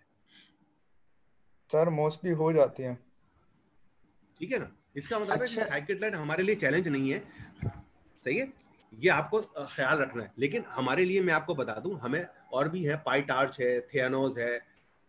अगर कोई मुझसे कहता है यार आप पाईटार्च के ऊपर मुझे ये काम करके दे दो, तो मैं उसको करके दे दूंगा। मैं थोड़ी सी पाईटार्च पढ़ूंगा। जब एक मरतबा एक चीज पढ़ लिया आपने, दूसरी चीज आसान हो जाती है। मिसाल के तौर पर आप AWS पे काम कर रहे हैं, जो लोग AWS पे काम कर रहे हैं उनके लिए GCP पे काम करना उस बंदे की निस्बत ज्यादा आसान है जो AWS पे काम नहीं किया होता। तो ये बहुत ईजी चीज है। अच्छा खैर, हम आगे चलते हैं। तो हमारे पास अब जो है वो हमारे पास दो एरिया हैं जिसके ऊपर हमें काम करना है, ठीक है। और हमें जो रिक्वायरमेंट है वो ये है कि बंदे को जो है वो डीप लर्निंग जो है वो जबरदस्त किस्म की आती है, ठीक है। मैंने इसीलिए डीप लर्निंग नासिर भाई तो कहते हैं यहाँ मशीन लर्निंग लिखें, और बिल्कुल सही कह रहे थे, वो गलत नहीं कह रहे थे, क्योंकि हम और डीप लर्निंग और मशीन लर्निंग में हमारे लिए कोई फर्क नहीं है। हम कभी भी ऐसे काम जिसके लिए मशीन लर्निंग अच्छा परफॉर्म करती है हम उस पर काम करने को रेडी हैं। हमारी डीप लर्निंग से शादी नहीं हुई, सही है जी ना? सर, जैसे सर कोई काम है हमारे पास, डेटा कम है तो वो हम उससे मशीन लर्निंग से ज्यादा आसानी से कर सकते हैं, क्योंकि उसमें डेटा वैसे भी कम चाहिए होता है। कहीं कंप्यूटेशनल पावर हमारे पास कम है तो अगर टेंसरफ्लो जो है, अगर टेंसरफ्लो के अंदर देखो, टेंसरफ्लो में हमें आसानी को मुश्किल को तो काम नहीं, हमें तो एक न्यूरल नेटवर्क बनाना है, चला देना है, ठीक है, और बाद में कॉपी पेस्ट करके चला देना है। लेकिन अगर ऐसी जगह है कि जहाँ पे न्यूरल नेटवर्क की जो परफॉर्मेंस है वो बहुत ख़राब आ रही है, मिसाल के तौर पर वो जो एक्यूरेसी है वो 50% दे रहा है, 70% दे रहा है, और जो है वो मेरा डिसीजन ट्री जो है वो 197% या 95% दे रहा है, तब मैं छोड़ दूंगा। लेकिन अगर मेरा न्यूरल नेटवर्क जो है वो मुझे परफॉर्मेंस जो है प्रिडिक्शन के अंदर एक्यूरेसी जो है, मेरा क्राइटेरिया क्या है, एक्यूरेसी जो है वो मुझे एक्यूरेसी जो है वो मुझे 90% दे रहा है, और मुझे डिसीजन ट्री भी 90% दे रहा है, तो फिर मैं न्यूरल नेटवर्क पर रुकूंगा। मुझे क्या जरूरत है डिसीजन ट्री को अलग से मैनेज करने की? आप इस बात को समझ रहे हैं? जी सर, ठीक है, सही है ना। मतलब अगर मुझे जो है वो अपनी मेरे पास एक गाड़ी है और मुझे गाड़ी में हैदराबाद जाना है, और नासिर भाई की जो गाड़ी है वो ज़्यादा फास्ट चलती है, और मेरी गाड़ी जो है वो थोड़ी सी, मेरी गाड़ी भी उतनी ही फास्ट चलती है, तो मुझे क्या ज़रूरत है कि मैं अपनी गाड़ी छोड़कर नासिर भाई की गाड़ी लेके जाऊँ? मेरा तो अपनी गाड़ी पे हाथ सेट है ना यार। हाँ, लेकिन अगर मुझे ये पता लगा कि यार मेरी जो गाड़ी है वो रास्ते में कहीं पर भी खराब हो सकती है, लेकिन नासिर भाई की गाड़ी रिलायबल है, तब मैं अपनी गाड़ी छोड़ के जाऊंगा ना नासिर भाई की। लेकिन अगर मेरी गाड़ी भी रिलायबल है, उसमें कोई मसला नहीं है, तो व्हाई शुड आई चेंज? ठीक है सर, समझ गए। ठीक है ना। अच्छा, अब हमारे पास दो चीजें आ गई, एक है ऑन डिमांड और एक है हमारे, अब हमारा जो मॉडल है हमें क्या रिक्वायरमेंट है, ये वाले स्किल्स की है ना। इसके अलावा मैंने आपको क्या बता दिए थे, हमारे जो ये हमारा जो डीप लर्निंग जो है वो आपको आनी चाहिए, ठीक है। मैं इसको स्पेसिफिक कर रहा हूँ, और नंबर्स और फोटोज और वीडियोस और ऑडियो और सिग्नल्स, एनीथिंग, कोई भी डेटा हो। क्वेश्चन था सर, एक मिनट में लेता हूँ। टेक्स्ट भी है, ठीक है। और यहाँ पर जो है वो आ गई नॉलेज।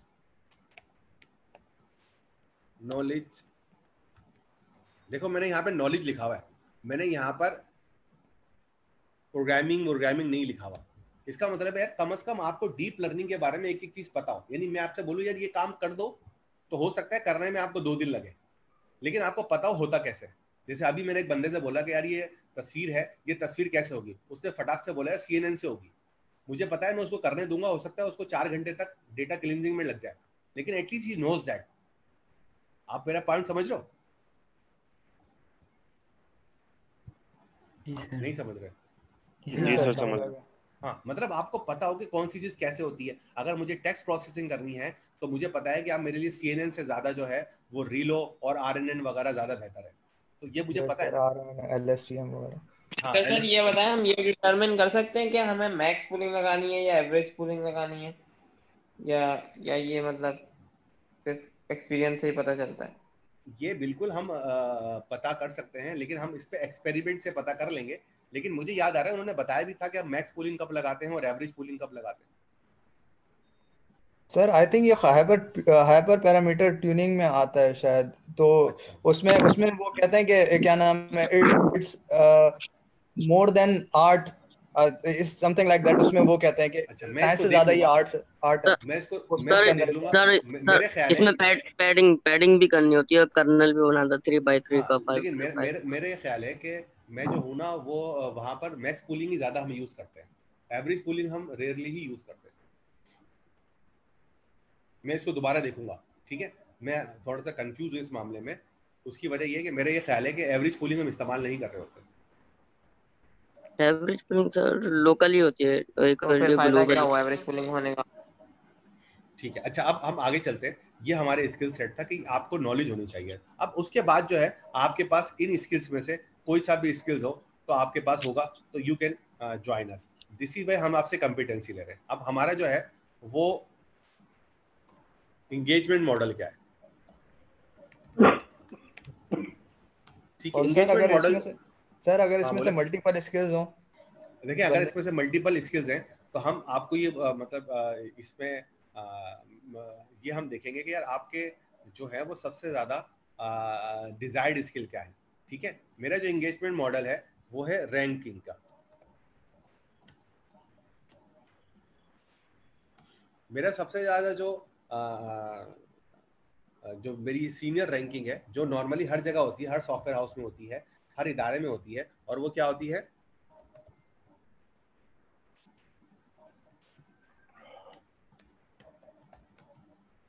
ये वो लोग होते हैं जिनके पास एक्सपर्टीज होती है, लेकिन टास्क जो है उनके पास होती है पीपल या प्रोजेक्ट मैनेजमेंट की। ये मेरा हाईएस्ट रैंक है, सही है। तो अगर आपके पास इन सब चीजों की, मिसाल के तौर पे मैं एज्यूम कर लेता हूँ आपके पास इन सब चीजों की जो है वो नॉलेज है, तो डेफिनेटली आपका जो डिजायर रैंक है वो यहाँ होना चाहिए। सबसे ज्यादा पैसे आपको हम यहाँ पे देंगे, ठीक है। उसके बाद जो है हमारे पास जो है जिसके बाद जो बंदा आता है वो आता है टेस्टर।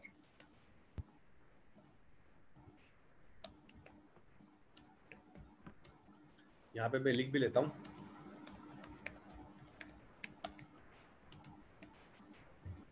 ठीक है। उसके बाद हमारे पास आता है कोडर, ठीक है। उसके बाद आता है सपोर्ट पर्सन,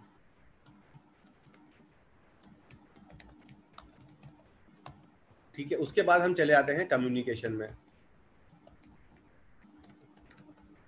उसके बाद हम आते हैं सेल्स या मार्केटिंग में,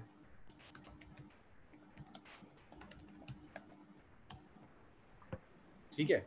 अब इनमें से कोई हमारा रोल जो है वो इसमें ऐसा है जो इसमें से मिस हो गया हो, ठीक है। उसके बाद हम इसके बाद आते हैं हमारे पास आइडियाज के ऊपर,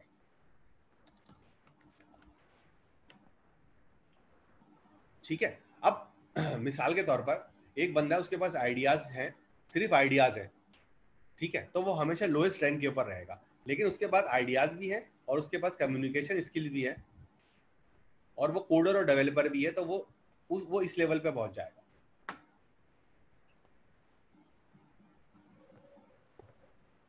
सर ये आप खुद उस बंदे को वो करेंगे, जज करके ये इस रैंकिंग देंगे, मतलब कि कहाँ पर रखना है कहाँ पर नहीं, या तो फिर वो बंदा अप्लाई करेगा इसके लिए? नहीं, इसके अंदर आप सिर्फ अपना कॉम्पिटेंसी लेवल देख लें। हम सबसे पहले आपके लिए जो बेस्ट सूटेबल जॉब होगी, सबसे पहले हम वो आपको ऑफर करेंगे। मिसाल के तौर पर आपने लिखा है कि यार मेरी कॉम्पिटेंसी कोडर और डेवलपर अच्छी है, कम्युनिकेशन भी है, तो हम देखेंगे यार आपकी कॉम्पिटेंसी कोडर डेवलपर की अच्छी है, तो हम आपको एज अ कोडर डेवलपर ही एक्वायर करेंगे ना। ठीक है सर, फिर आगे भी जा सकते हैं सर। हाँ, लेकिन इसमें ये होगा, इसमें जो मेरा मॉडल है, ये जो रैंकिंग है ना, ये मेरे रैंकिंग के लिए एंगेजमेंट मॉडल, मेरा एंगेजमेंट मॉडल जो है वो थोड़ा सा डिफरेंट है और वो है आवरली बेसिस के ऊपर।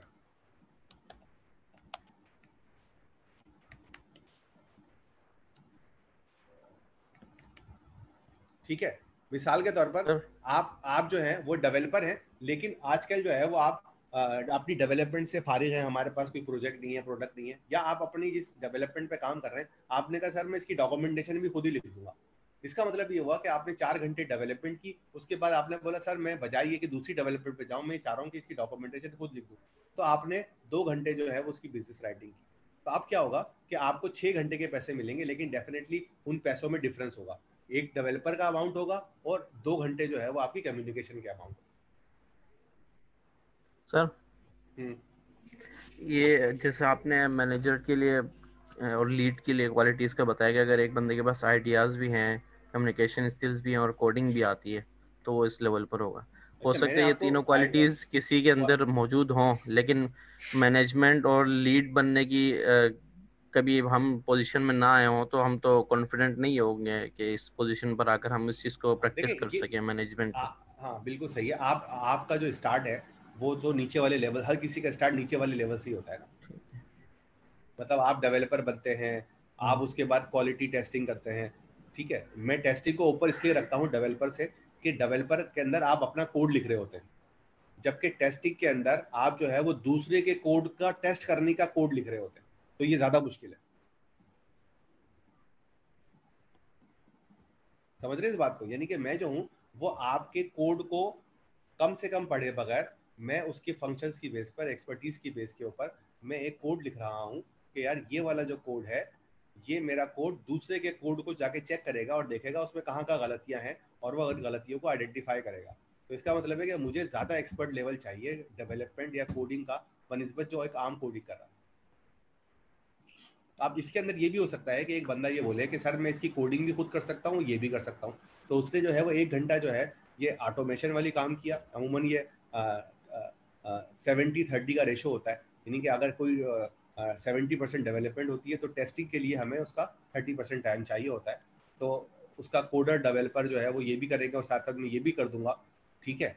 तो या किसी और प्रोजेक्ट के लिए मैं ये वाला काम भी कर दूंगा और किसी प्रोजेक्ट के लिए मैं ये वाला काम की जरूरत है। तो आप यहाँ पर जो है वो आपको 2 अलग अलग स्केल के हिसाब से पैसे मिल जाएंगे। अच्छा, मैं ये आपको इसलिए डिटेल से बता रहा हूँ, जैसे मैंने शुरू में कहा था कि ये ज़रूरी नहीं है कि आप हमारी उस स्टार्टअप के लिए काम करना शुरू करें जो हम अभी इस्टेब्लिश करने की कोशिश कर रहे हैं। हो सकता है कि आप जो हैं वो ये बातें देखने के बाद ये डिसाइड करेंगे यार हम अपनी की स्टार्टअप खुद खोल लेते हैं, हमें क्या ज़रूरत है सर की एहसान लेने की। तो हम 10-15 लोग या 5 लोग मिलेंगे और इस रैंकिंग के ऊपर, इस स्टाइल पर काम करते हुए काम कर लेंगे अपना। जो जितना काम करेगा उतने पैसे ले लेगा। सर एक सवाल है। हाँ बिल्कुल, सवाल करें। सर ये अगर कोई डेटा एनालिस्ट हो तो वो इधर मतलब रैंकिंग में किधर लाया करेगा? कोई डेटा एनालिस्ट की अगर उसमें हो। हाँ बिल्कुल, आपने ये बिल्कुल सही कहा कि यार मैं इसमें यहाँ पर जो है मैंने यहाँ पर एक चीज लिखी थी, आइडिया क्रिएशन या सोल्यूशन। इसको मैं यहाँ पे नाम दे देता हूँ, सॉरी यहाँ पे आग डाल भी देता हूँ मैं एनालिस्ट का, ठीक है। तो मैं उसको एनालिस्ट को भी जो है वो कम्युनिकेशन राइटिंग और यहाँ पर भी डाल दूंगा। ये इसमें साथ इसलिए लिख रहा हूँ कि कोई भी एनालिस्ट उस वक्त तक एनालिस्ट नहीं हो सकता जब तक वो आपको कुछ राइट अप ना करके दे ना। मिसाल के तौर पे आपने एनालिसिस किया, मैंने कहा अच्छा भाई रिपोर्ट लिख के दे दो, और आपने बोला सर मैं लिख नहीं सकता, सिर्फ बोल सकता हूँ, गड़बड़ हो जाएगी ना, है ना। तो इसलिए मैंने आपको यहाँ पर लिख दिया। अच्छा सवाल था आपका सर। डेवलपर और प्रोडक्ट डेवलपर में क्या फर्क है? कोई फर्क नहीं है। आप जो है ना एक के अंदर अपनी प्रोडक्ट पे काम कर रहे हैं और एक के ऊपर कस्टमर की प्रोडक्ट पे काम कर रहे हैं या कस्टमर की रिक्वायरमेंट पे काम कर रहे हैं। सर अपनी प्रोडक्ट यानी कि अपना आइडिया के ऊपर? हाँ, अपने आइडिया के ऊपर। जैसे हमने सोचा कि यार ऐसा करते हैं कि टीम हमारी फारिग है, हम उस पर ये वाला काम करते हैं, जब ये काम बिक जाएगा तो हम उसके पैसे मिल लेंगे, ठीक है।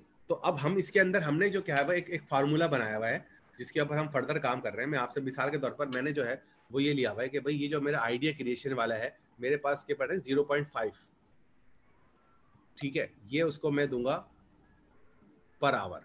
अब 0.5 के अभी मैंने कुछ नहीं पता, लेकिन मैं उसको ये मेरा जो यूनिट है पर आवर जो है मैं उसको पे करूंगा, ठीक है। इसमें ज्यादा भी हो सकता है। मिसाल के तौर पर एक बंदा उसकी आइडिया क्रिएशन बहुत अच्छी है, वो कहता है नहीं सर मुझे ज्यादा मिलने चाहिए, मुझे कम मिलने चाहिए, तो ये हम उसको 0.5 के तौर पर हम दे सकते हैं। हमारा जो कस्टमर या सेल्स के लोग हैं उनको हम 0.7 जो है वो यूनिट पर आवर के हिसाब से पे कर सकते हैं या पे करना चाहते हैं, ठीक है। इसी तरह सपोर्ट वाले को हम जो है वो 1.0 के ऊपर लेकर आ गए क्या जो। इसी तरह हम जो है वो कोडर और डेवलपर के लिए हम 1.3 पे चले गए सर। इस पे मेरे और क्वेश्चन टेस्टर के लिए 1 अभी मैं लेता हूँ ज़्यादा बात, हम आवर पे चले गए, ठीक है। हम इसी तरह जो है वो प्रोडक्ट डेवलपर और लीड के ऊपर जो है वो हम जो है वो 2.0 और हम 3 अप टू द 3.0 तक भी चले गए जो हमारे स्टाफ है। और अगर हमारा जो बहुत ही कोई एक्सपर्ट लेवल का बंदा है जो हमारा चीफ है उसके लिए हम जो है वो 3.5 तक भी हम चले गए। अब हुआ ये कि हमें जो है कुछ पैसे मिले, मिसाल के तौर पर 5,000 रुपये मिले हमें, ठीक है। तो अब हम क्या करेंगे कि हम देखेंगे कि किसने कितने आवर्स काम किया।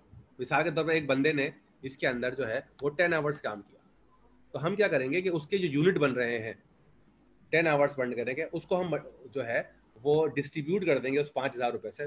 सबसे पहले हमने उसके टोटल आवर्स के हिसाब से उसके पास से डिस्ट्रीब्यूट कर देंगे कि भाई ये जो है ये इसके इतने पैसे बनते हैं, इसको हमने 0.5 से मल्टीप्लाई किया और उसके बाद वो जो डिस्ट्रीब्यूशन हमने रैंकिंग के हिसाब से निकाली थी उसके ऊपर से हमने स्केल कर दिया कि भाई इस 5,000 रुपये में से इस बंदे ने 10 घंटे काम किया है तो इसलिए इसको पैसे जो है वो इतने मिलेंगे। इसका मतलब ये हुआ कि अगर एक जो है वो कोडर है, ठीक है, कोडर जो है वो मैं इसको रिज्यूम कर लेता हूँ 1.5 है, तो अगर एक कोडर जो है वो 1 घंटे काम करता है किसी प्रोजेक्ट के अंदर और उसी प्रोजेक्ट के अंदर जो आइडिया और कम्युनिकेशन वाला जो बंदा है वो आइडिया और सेल्स वाला बंदा जो है वो 3 घंटे काम करता है, तो कोडर को ज्यादा मतलब उसके बराबर पैसे मिलेंगे।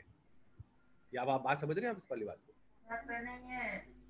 जी सर, क्योंकि उसका टाइम ज़्यादा है। हाँ, तो उसका जो है वो पर यूनिट रेट जो है वो रेट पर यूनिट जो है वो ज़्यादा है, पर आवर जो रेट के यूनिट्स हैं वो ज़्यादा है। तो इस तरह हमारा एक मॉडल है कि भाई जितने पैसे हमारे पास आएंगे वो हम लोगों में से डिस्ट्रीब्यूट कर देंगे। तो हमारी जो डिस्ट्रीब्यूशन है वो ये होगी कि भाई हम जो है जो हमारे कंपनी फंड होंगे, ये हमारे जो कंपनी फंड्स होंगे ये हमारे तकरीबन 20% हमारे रिजर्व के तौर पे हो जाएंगे और बाकी जो हमारे रिमेनिंग अमाउंट है डिस्ट्रीब्यूट हो जाएगी। हाँ,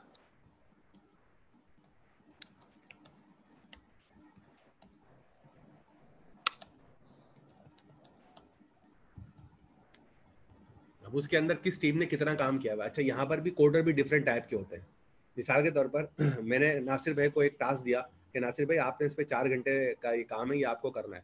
तो अब हो सकता है कि नासिर भाई जो है वो यहाँ पर बोले कि नहीं यार मैं ये 1.5 नहीं लूँगा, मुझे तो यहाँ पर 2.0 मिलने चाहिए क्योंकि मैं सीनियर का बंदा हूँ और मैं यही वाला काम जो करूँगा इसमें ज़्यादा मेरी एफिशिएंसी होगी।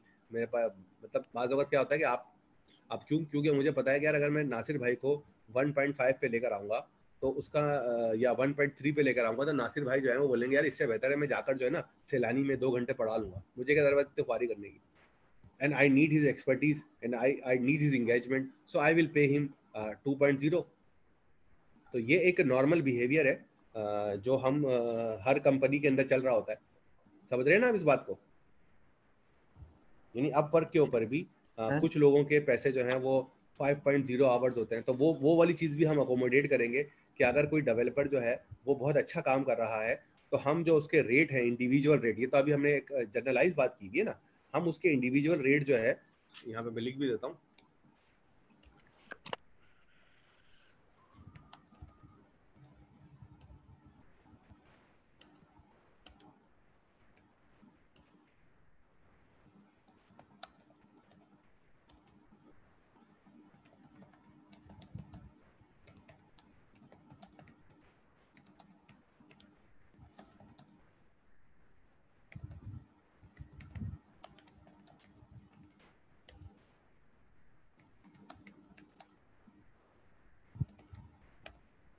सही है भाई, बात समझ में आ रही है बात?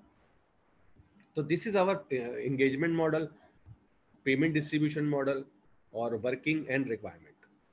सही है, तो आप लोग भी इस तरह करके अपनी भी कुछ कंपनीज खोल सकते हैं, अपना काम पकड़ा इस तरह डिस्ट्रीब्यूट कर दे लोगों में। हेलो, अस्सलाम वालेकुम सर। एक और क्वेश्चन है सर। अब आप सवाल कर सकते हैं। एक क्वेश्चन पूछ सकता हूँ? हाँ हाँ सर, ये आप मतलब कंसीडर किस किस को करेंगे और किस बेसिस पे करेंगे? मतलब कि जैसे 163 लोगों ने जो है फॉर्म जैसे फिल किया है, तो मतलब कि किसको करेंगे? जैसे मैंने भी अभी फॉर्म फिल किया था, उसमें मैंने अपनी एक्सपर्टीज वगैरह जो भी है वो फिल आउट करी है। तो जैसे मुझे जो है वो, अभी मैं आपको एग्जांपल देता हूँ कि मुझे जो है मैंने सोचा कि मैं स्टॉक ब्रोकर्स के साथ जाके काम करूँगा, क्योंकि मेरे थोड़े से कुछ जान पहचान है स्टॉक ब्रोकर से ना। मैं 2004 के अंदर एक स्टॉक कंपनी में ही काम करता था, तो मेरे पुराने दोस्त थे, तो मैंने सोचा कि अगर मैं स्टॉक की कंपनी में काम करूँगा ना, तो आप मुझे बताएं कि अगर मुझे स्टॉक की कंपनी में काम करना है और वो मुझे काम के लिए एक बंदा चाहिए जो रोज़ाना जो मेरे लिए 3-4 घंटे काम करे, तो मैं ये देखूंगा कि इसमें कौन सा ऐसा बंदा है जो मेरे लिए 3-4 घंटे काम कर सकता है। तो सबसे पहले जो है मैं यहाँ पर जाऊँगा और देखूंगा कि यार वो ऐसे कौन से बंदे हैं जो मुझे रोज़ाना 4 घंटे रोज़ाना दे सकते हैं। ठीक है, तो मैंने यहाँ पे जाके देखा तो मुझे पता लगा कि यार इसमें से सिर्फ ऐसे 15 लोग हैं जो मुझे 4 घंटे रोज दे सकते हैं, तो मैं उन 15 लोगों में से ही बंदा सेलेक्ट करूंगा ना। सर, तो ये तो मुझसे तो मतलब फॉर्म फिल करते थोड़ी सी मिस्टेक हो गई, यानी मैं समझा शायद कि कोई कोर्स वोर्स मतलब हो रहा है होगा इधर, मतलब करवा रहे होंगे आप शायद, तो इसलिए मैंने अपनी एंगेजमेंट जो टाइम की डाली वो मैंने 1 आवर डाली है इसमें, जबकि मुझे इसका ये नहीं पता था कि इंटर्नशिप है। हाँ, चेंज कर दो, ठीक है। अच्छा, इसी तरह अगर मुझे जो है वो एक जो है वो कम्युनिकेशन करवानी है, मेरा कोई इंटरनेशनल क्लाइंट है और मैं चाहता हूँ यार आप उससे बात करके उससे जो है वो सारी रिक्वायरमेंट फुलफिल कर लें, तो अब मैं इस पे देखूंगा कि इस पे जो ऐसे बंदे को मैं प्रेफरेंस दूंगा। सबसे पहले मैं उससे बात करूंगा जिसने अपनी एक्सपर्टीज 10 लिख दी है, मैं उससे आगे बात करूंगा और मुझे लगेगा कि हाँ यार बाकी इसने 10 इसकी सही है, तो मैं उसको एक्वायर कर लूंगा। सही है। अब अगर उसमें से किसी ने 0.6 लिखी हुई है, अगर किसी ने जो है वो 1 लिखी हुई है, 2 लिखी हुई है, 4 लिखी हुई है या 5 भी लिखी हुई है, तो इन लोगों के होते हुए मैं उसको प्रेफरेंस नहीं दे सकता ना। सही ठीक है, तो मैं इसका जो रिजल्ट ये भी तो हो सकता है ना, जिन्होंने 10 लिखी हुई हो, जिसने 5 लिखी हुई हो, 5 वाला ज्यादा अच्छा हो, बस को अपने पर कॉन्फिडेंस ना हो, और ये बाद लोग ज्यादा ओवर कॉन्फिडेंस हो। बिल्कुल, तो हम सबसे पहले, लेकिन मसला ये है कि एक बंदे ने लिख दिया है ना। हाँ, लेकिन हम जो है चलेंगे तो वहीं से ऊपर से नीचे आएंगे। हाँ, तो हम जो है वो उन सबसे पहले 15 लोगों से बात करेंगे, पता लगा 15 के 15 कचरा है, वो ओवर कॉन्फिडेंस का शिकार है, तो हम जिन्होंने 9 लिखा है उन पे आ जाएंगे। मतलब लगा वो भी हमारे काम के नहीं है, क्योंकि उनकी कम्युनिकेशन तो बहुत अच्छी है लेकिन उनकी टेक्निकल कम्युनिकेशन अच्छी नहीं है, तो फिर हम नीचे आते रहेंगे और इसका 1-2 मरतबा के बाद हम वहाँ पर अपनी एक रैंकिंग भी मेंटेन कर रहे हैं। मिसाल अगर एक बंदा है, उसने हमें लिखा था 7, हमने उससे बात की, उसने कहा सर मैं काम करने को तैयार हूँ, और उसकी कम्युनिकेशन अच्छी थी, फीडबैक अच्छा था, तो हम अपने रैंकिंग में उसको यहाँ से आगे ले जाएंगे, यानी कि हमारे जो प्रेफरेंसेस होगी अगली मर्तबा के लिए वो बंदा होगा। तो सर इसमें आप इंटरव्यू कंडक्ट करेंगे? और सर जिनकी मतलब एक्सपर्टीज मतलब हार्डवेयर में ज्यादा अच्छी, जैसे मैं अपनी बात करूँ, किसी और की बात ना करूँ, मैं अपनी बात करता हूँ कि जैसे मेरी मतलब आर्डिनो वगैरह इन सब की एक्सपर्टीज बहुत अच्छी है, लेकिन मैं फिर भी अपने आप को एटी मार्किंग की है, क्योंकि मैं कोई अपने आप को कोई इतना तो नहीं समझता। तो मैंने मतलब एक्सपर्टीज मेरी ऐसी है कि मैंने आर्डिनो में हर तरह का मतलब मॉड्यूल इस्तेमाल किया, उसके हर चीज मतलब, और रास्पबेरी पाई भी मैंने काफी हद तक इस्तेमाल किया है। तो मेरा तो मतलब हार्डवेयर ही ज्यादा स्ट्रांग हुआ है ना, प्रोग्रामिंग मेरी को इतनी खास नहीं हुई, मतलब सिर्फ कोडिंग की हद तक की वो होगी, प्रोग्रामिंग इतनी है कि बस मैं मॉड्यूल को कोड कर लेता हूँ, देखो उसके लेकिन अलावा इसके कोई। हाँ अब देखो इसके अंदर देखो हाँ मसला ये है कि अब मुझे एक टीम बनानी है जिसमें मुझे 3-4 लोग चाहिए, ठीक है। तो अगर मैं अपने इस स्केल के अंदर देखें आप, तो इसमें देखेंगे सिर्फ एक ही बंदा है जिसने आपको 10 पे रखा हुआ है। मैं उससे बात करूंगा, हो सकता है कि वो बंदा जो है वो बहुत ही स्टबन हो, बहुत ही एरोगेंट हो, ठीक है। तो हो सकता है कि मैं उससे डील ही ना कर पाऊँ, ये भी एक चीज होती है ना, सही है। लेकिन वो अगर बंदा अच्छा होगा तो मैं उसको बोलूंगा भाई तुम लीडर बन जाओ, और बाकी ये जो 5 लोग हैं, ये 6 लोग हैं, मैं उनको उस टीम के साथ दे दूंगा कि अच्छा यार ये टीम है और ये हाँ, काम ये बात तो है, सही है बिल्कुल ना बिल्कुल। इसका। लेकिन आपको ये देखना है, ये मेरा आपसे सवाल है कि यार आप इतनी मेहनत कर रहे हो और आप एड्रीनो में सब कुछ काम किया हुआ है, फिर भी अगर आप अपने आप को 8 पे मार्क कर रहे हो तो मेरे ख्याल से ये गलत है। या तो आप देखो कि आप 8 पे क्यों मार्क्स कर रहे हो, मतलब वो क्या वजूहत हैं जो आपको 80% के ऊपर रोक रही है, आप 90% पे क्यों नहीं हो? सर वो मैं इसलिए सोचता हूँ ना, क्योंकि देखें आर्डिनो की दुनिया और रास्पबेरी पाई की दुनिया बहुत बड़ी है, मतलब इंसान अगर जो ये भी बोले ना कि भाई मुझे पूरा आता है, फिर भी वो कहीं ना कुछ जो है उससे रह रहा होगा जरूर, लाजमी बात, क्योंकि बहुत बड़ी चीज है ये दोनों। अच्छा मैं बात समझ रहा हूँ तुम्हारी, लेकिन तुमने इसको, मैंने कहा था कम्युनिकेशन, इस पे देखो एंड नहीं लिखा हुआ, इस पे स्लैश लिखा हुआ है। स्लैश का मतलब पता है, और मेरा ख्याल है। जी बिल्कुल बिल्कुल। ठीक है, तो इसका मतलब ये हुआ कि जरूरी नहीं है कि अगर आप रास्पबेरी पाई के ऊपर एक्सपर्ट हो तो और एंड्रीनो में नहीं हो तो आप उसको अलाइन करके 5 पे ले आओगे। आपका अगर एड्रीनो के अंदर जो है वो आप 10 के पर हो, तो मैं आपसे ये पूछूंगा कि अच्छा मुझे बताओ ये वाला सॉल्यूशन आप एड्रीनो में बना के दे सकते हो जो फला बंदे ने रास्पबेरी पाई में बनाया हुआ है? आप बोलोगे हाँ मैं दे सकता हूँ, तो ठीक है हम उसके ऊपर एड्रीनो पे काम कर लेंगे। मिसाल के तौर पर मुझे जो है रोबोटिक हैंड बनाना है, तो हम उसके लिए सही। जो है एड्रीनो पे काम कर लेंगे, या किसी कैमरे को कंट्रोल करवाना है या कोई सिग्नल जनरेट कराना है, ठीक है, तो हम एड्रीनो पे काम कर लेंगे। लेकिन आप मुझे बताते हो कि सर मैंने एड्रीनो पे काम किया हुआ है लेकिन ये काम रास्पबेरी पाई पे ही होगा। ठीक ठीक ठीक, मैं समझ गया आपकी बात, बिल्कुल आपकी बात समझ गया मैं। ठीक है सर और कोई सवाल? जी जी सर, एक्सक्यूज मी सर। हाँ हाँ बोले बोले। ये कुछ स्किल्स जो आपने लिखी हुई हैं, क्या उसके लिए ऐसा हो सकता है कि अभी जैसे Q4 के जो क्विज़ेस होने वाले हैं उसके रिजल्ट्स की बिना पर आप लेवल ऑफ एक्सपर्टीज जज कर लें? देखो हम जज तो करेंगे ना, मतलब जब आपने मुझसे यहाँ पर कि अगर किसी बंदे ने ये लिखा है कि जी उसको डीप लर्निंग बहुत अच्छी आती है, जैसे डीप लर्निंग के अंदर 4 ऐसे लोग हैं उन्होंने कहा हमें 10 आती है, ठीक है, तो मैं उनको इस 10 की बेस के ऊपर कोई प्रोजेक्ट फौरन असाइन नहीं कर दूंगा, मैं उनसे बात करूंगा। ये इंटरव्यू नहीं होगा, मैं उनसे बात करूंगा कि यार देखो ये काम है, क्या तुम ये कर सकते हो, मुझे बताओ। वो काम करके मुझे एक पहले रफ डिज़ाइन बना के देंगे कि हाँ सर हम ये काम ऐसे ऐसे कर सकते हैं, हम इस पर पहले ये करेंगे फिर ये करेंगे फिर ये करेंगे, ठीक है ना। तो मैं बोलूँगा हाँ यार ठीक है, लेकिन मुझे पता लगा कि उन लोगों ने 10% लिखा हुआ है, उसके बाद उनका नॉलेज लेवल तो बहुत अच्छा है लेकिन वो इसको ट्रांसफॉर्म नहीं कर सकते, इस प्रॉब्लम को ट्रांसफॉर्म नहीं कर सकते, तो डेफिनेटली मुझे 9 वालों के पास या 8 वालों के पास आना पड़ेगा। हो सकता है कि वो जो बंदा ट्रांसफॉर्म करने वाला हो वो हमें उनमें मिले जो 6 और 7 में। सर इसमें मसला ये है कि जो बाद में लोग आ रहे हैं जैसे 7-8 पर जो लोग हैं उनको अपने आप को साबित करने का मौका तभी मिलेगा जब उनसे ऊपर वाले फेल हो जाएं। हाँ बिल्कुल, लेकिन देखो सबको इक्वल अपॉर्चुनिटी मिलेगी अपने आप को साबित करने की। हाँ लेकिन मसला ये ना कि जो अपने आप को साबित उस वक्त करोगे ना जब आपको पता होगा। एक बंदा है वो कह रहा है मुझे सिर्फ 70% नॉलेज है चैप्टर नंबर 9 तक, ठीक है, इसका मतलब है कि उसने किताब भी पूरी नहीं पढ़ी हुई यार, अब मैं उसके लिए क्या करूँ यार। लेकिन हो सकता है नॉलेज हो उसको 10 वाले से ज्यादा हो, लेकिन वही कि वो थोड़ा रिलेक्टेंट हो। मतलब एक आप ये कहना चाह रहे हैं कि मुझे अपना घर का पता खुद भी नहीं पता। थोड़ा खुद सेल्फ कॉन्फिडेंस भी होना चाहिए ना भाई बंदे को। मतलब ये है कि यार एक रैंकिंग लिखी हुई है, अगर मुझे लग रहा है, इसीलिए मैंने ये क्यूएसएन सेशन रखा है और मैं ये जो और मैंने उसके अंदर एडिट का भी ऑप्शन रखा हुआ है कि आप खुद देख लें, अगर आपकी एक्सपर्टीज से जो है वो आपको एडजस्ट करनी है तो अपनी एक्सपर्टीज एडजस्ट कर लें। अब ऐसा ना हो कल सबके सब 10 के ऊपर है, अगर सबके सब 10 के ऊपर आ जाएंगे मैं अंदाजा लगा लूंगा का है। लेकिन देखिए ये जो है ये आपकी सेल्फ असेसमेंट है, ये हमारी असेसमेंट नहीं है। मिसाल के तौर पर ये 4 लोग जब मेरे पास असेसमेंट के लिए आएंगे तो सबसे पहले मैं नासिर भाई के पास जाऊंगा और बोलूंगा भाई इनका जरा रिकॉर्ड तो निकालो, और या इनसे पहले मैं क्वेश्चन करूंगा कि हाँ बेटा तुमने बड़ा अच्छा काम किया हुआ होगा यकीनी तौर पर चैप्टर 9 में, जरा अपना गिटहब का लिंक दे दो मुझे। वो बोलेंगे सर हमने तो गिटहब पे कुछ किया हुआ ही नहीं। तो मैं मेरे लिहाज से वो यहाँ से कहाँ पे आ जाएंगे, यहाँ पे आ जाएंगे 7 के ऊपर।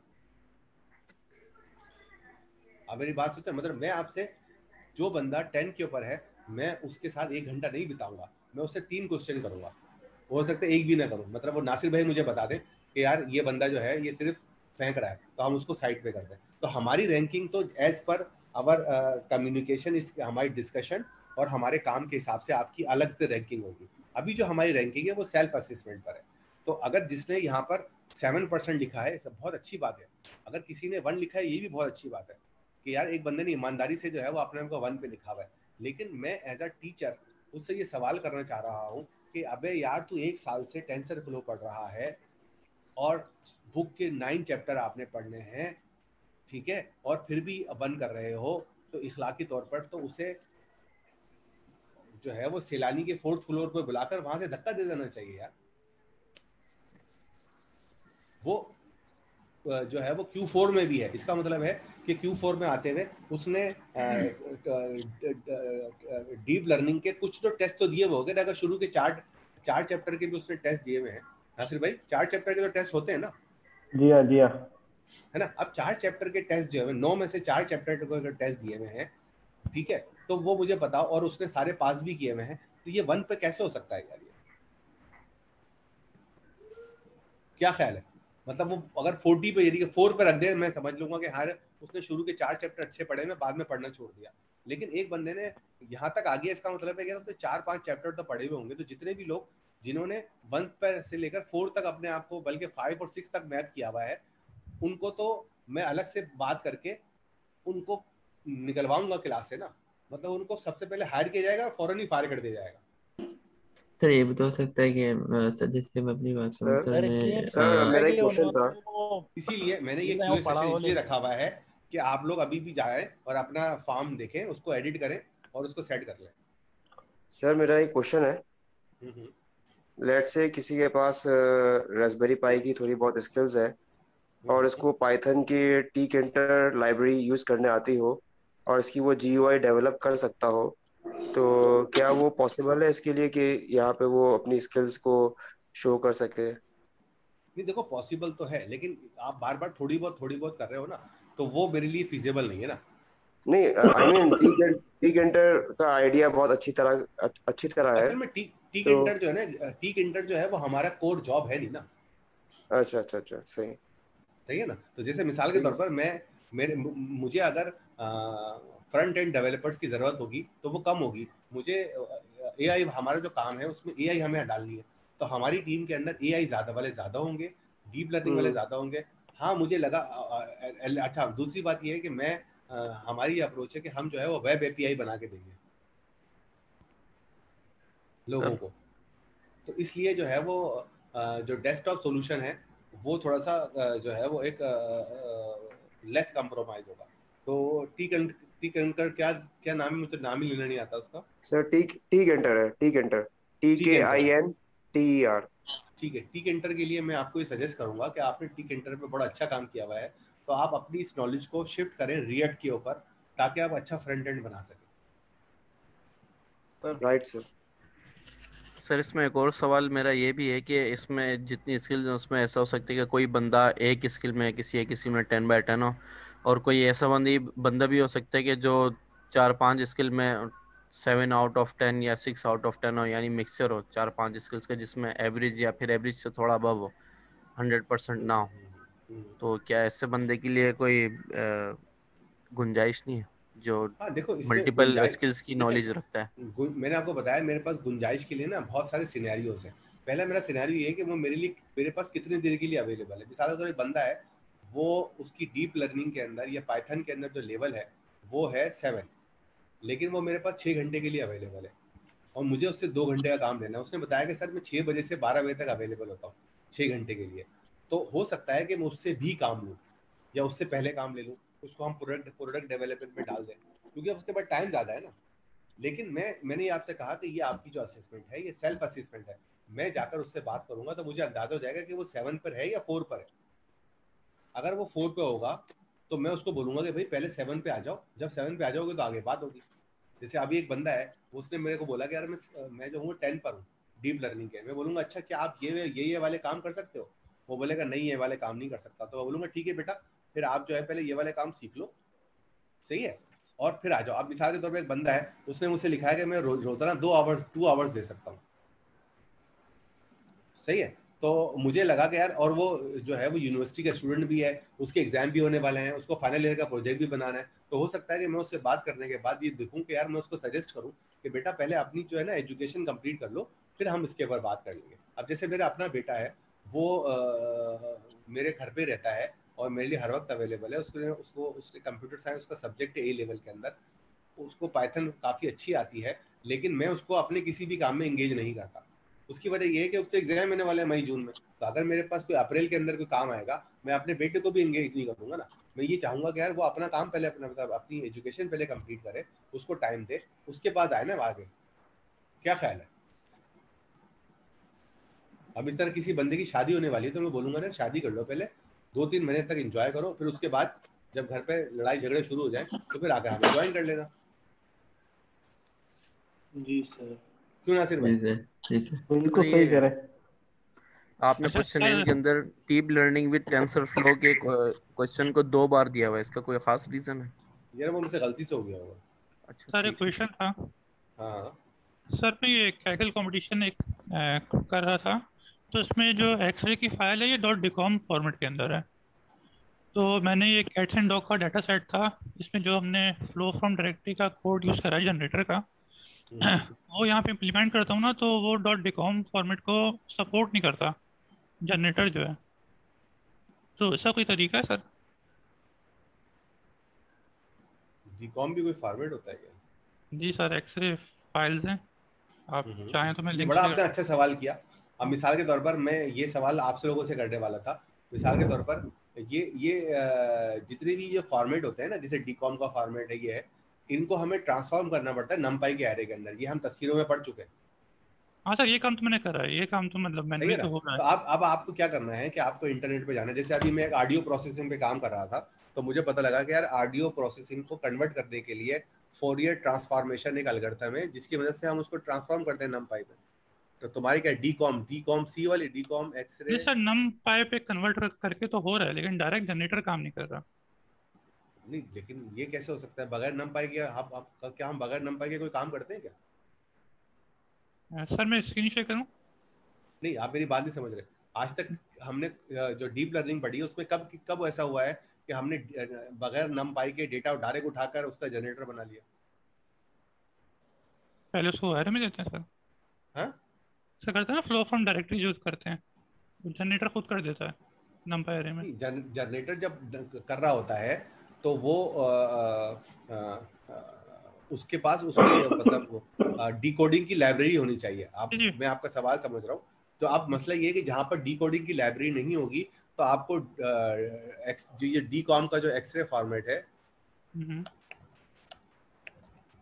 उसको किसी और में कन्वर्ट करना पड़ेगा, JPEG वगैरह में ना, क्योंकि जो टेंसर फ्लो है यहाँ पर डीप लर्निंग की बात नहीं है। सर वो 18 GB की फाइल्स है सर, वो कन्वर्ट करने पड़ते हैं तो काफ़ी टाइम लग जाएगा। ये तो करना तो पड़ेगा। और सर है भी कैगल के ऊपर, डाटा डाउनलोड भी नहीं करा। क्यों? 5 GB की इसलिए? नहीं सर, 20 GB की है। 20 GB। देखो ये बिल्कुल सही बात है, बड़ा अच्छा आपने सवाल किया है। बाकी लोगों के लिए 22 से सबक है कि भाई डेटा 20 GB का ही होता है और उसको डाउनलोड भी करना पड़ता है। अभी मैंने जो है वो एक येल्प का डेटाबेस जो टेक्स्ट प्रोसेसिंग का था वो 7 GB का था जो मैंने डाउनलोड किया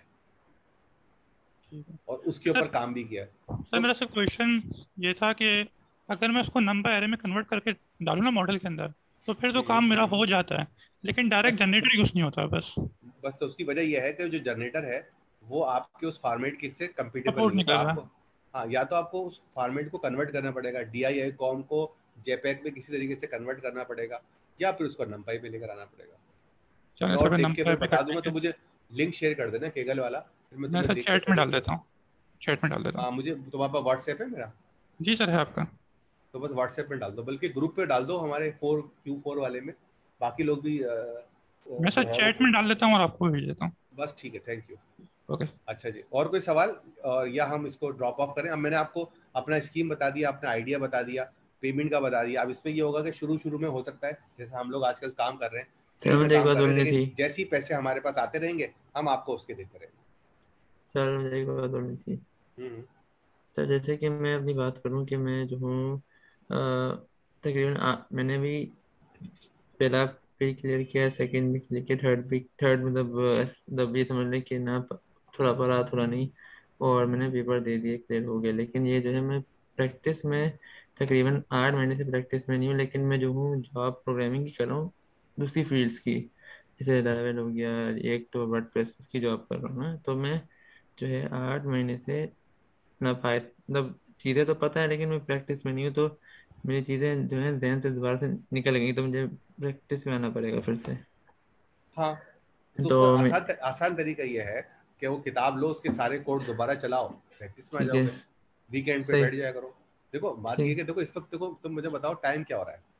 अभी टाइम हो रहा है 12:30। 31 ना? जी जी मैं जो हूँ वो सुबह 8 बजे से अपने दिन का आगाज करता हूँ। जी मेरे जी, लिए बड़ा आसान था कि मैं 10 बजे आके सो जाता, सही है सर। लेकिन मैंने अपने आप को नेक्स्ट लेवल पे लाने के लिए एफर्ट की ना। मेरे साथ नासिर, कासिम भाई 9 बजे अपने ऑफिस में पहुंचे हुए होते हैं, जी नासिर जी भाई की 9 बजे क्लास होती है। आप में से जी बहुत सारे लोग जो यहाँ पर हैं, तो आपको एक्स्ट्रा एफर्ट करनी पड़ेगी अगर आपने आपको नेक्स्ट लेवल पे लेकर आना ना। जी वरना जी फिर जी ये कि जरूर। आप आराम से बैठे लारवाल पे काम करते रहे जब तक पीएचपी चल रही है, चलाते रहे। नहीं सर, नेक्स्ट टाइम से तो शिफ्ट करना, जैसे मैं ठीक है, रिएक्ट पे भी तो ऑफिस में इसके कर लिए रहा हूँ। आपको जो है वो यही है कि तो आपको जैसे अभी मैं एक ऑडियो ट्रांसफॉर्मेशन के ऊपर काम कर रहा था। जी आपको जी शायद यकीन नहीं आएगा, मैं पूरा सैटरडे और संडे जी सुबह से लेकर शाम तक बैठा रहा और उसके ऊपर काम करता रहा मैं। जी जी सर। सही है। सर तब जाकर मैंने उसको उसकी नॉलेज वगैरह या बैकग्राउंड जो है, जबकि वो सारा के सारा काम टेंसर फ्लो में था, मतलब मुझे कोडिंग कोई नहीं करनी थी, मुझे सिर्फ उसको जी समझना था सही है। और उसके हिसाब से डेटा को ट्रांसफॉर्म करना था। मुझे 2 जी दिन सर, लगे। जी सर सही। एक्स्ट्रा काम आपको आते, इसलिए आपको भी जो है ये आप जो है वो आपको ये सब चीज़ें करनी पड़ेंगी। एडवांटेज ये है कि जैसे आप लारावेल में या पीएचपी में काम करते हो, तो आप जी अपनी जी बहुत सारी एग्जिस्टिंग एप्लीकेशन के अंदर आप जी जी पाइथन का वेब हुक बनाकर यूज़ कर सकते हो। और जी सर, तुम्हारे लिए सबसे अच्छी चीज़ ये है कि तुम जेंगो भी देख लो थोड़ा सा। जेंगो जी जो है सर, बिल्कुल लारावेल जैसा है। जी जी सर, बताया था आपने। और वैसे मैं सिर्फ सिर्फ जॉब नहीं, पार्ट टाइम मतलब मैं अपना जो है फ्रीलांसिंग वो भी करता हूँ, मतलब सिर्फ उस पे जॉब पे निर्भर नहीं हूँ, और मतलब कोशिश करता हूँ कि नई कुछ चीज़ सीखूँ मैं ना। तो ठीक है, तो आपको थैंक करना यू। पड़ेगा ना। मैंने भी बड़ा जी यानी जी कि इसमें टाइम लगाया।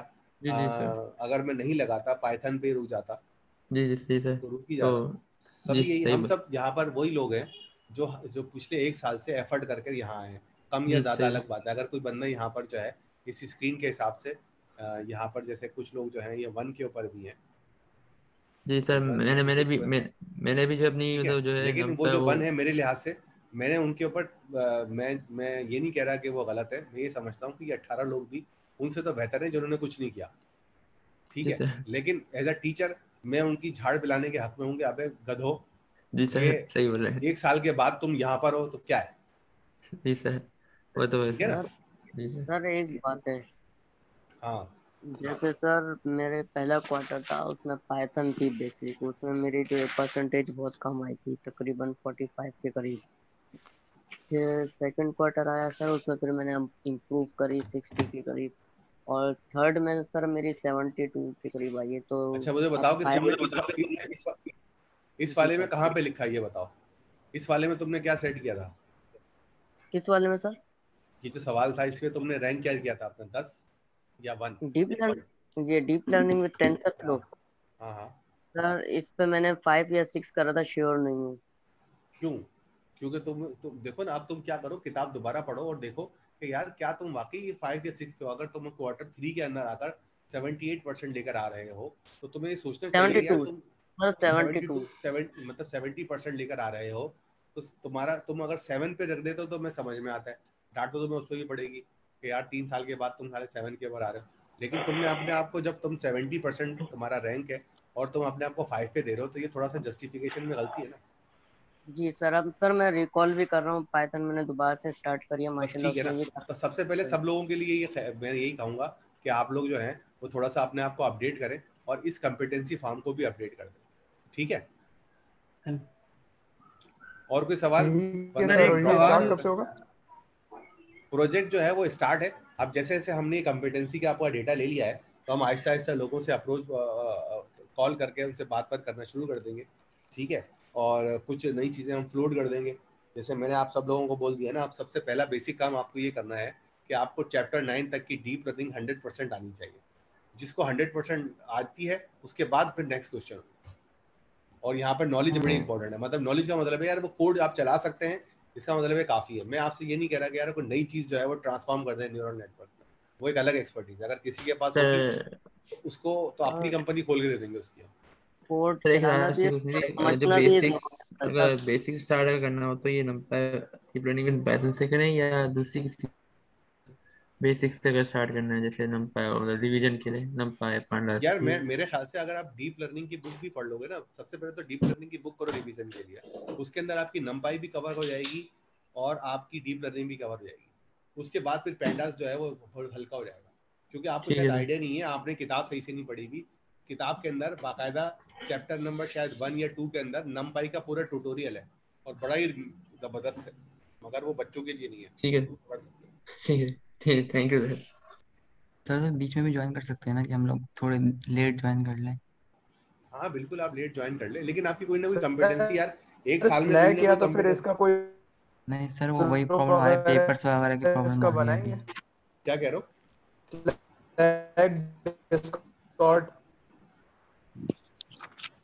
तुम्हारी आवाज नहीं आ रही सही सर। मेरे ख्याल से बोल रहे हैं शायद स्लैक पे आप ग्रुप बना दे इस नाम से। आई थिंक सर शायद वो ये मैंने इसके ऊपर स्लैक पे ग्रुप नहीं बनाया क्योंकि हम इसके ऊपर काम कर रहे हैं।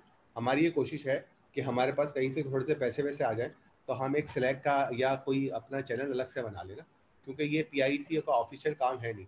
तो हमारे जो कंपनी है उसका अपना एक वेबसाइट हो, हम अगर किसी को इंटर्न भी रख रहे हैं तो कम से कम उसको हम जो है वो एक ईमेल एड्रेस जो है वो कुछ अरसे के लिए एलोकेट कर सकें। सही है सर ना? एक बात है सर, और हम अपना स्लैक का चैनल बना दें, प्रोजेक्ट मैनेजमेंट का कोई टूल ले लें हम, तो ये पैसे जब भी आएंगे ना हमारे प्रोजेक्ट आएंगे। कोड तो सर हर कोई कॉपी कर लेता है, लेकिन इसके अंदर जो पैरामीटर्स होते हैं उसकी लॉजिक को समझना एक बड़ी बात है कि लॉजिक क्या लगी हुई है। तो सर जिसने ये समझ लिया तो सर वो फिर कोडिंग आसानी से करता है। हाँ, तो मैं अभी भी यह कहूँगा आपको, नासिर भाई ने बड़ी अच्छी बात बताई थी आप लोगों का, आपने शायद इसको नहीं सुनी।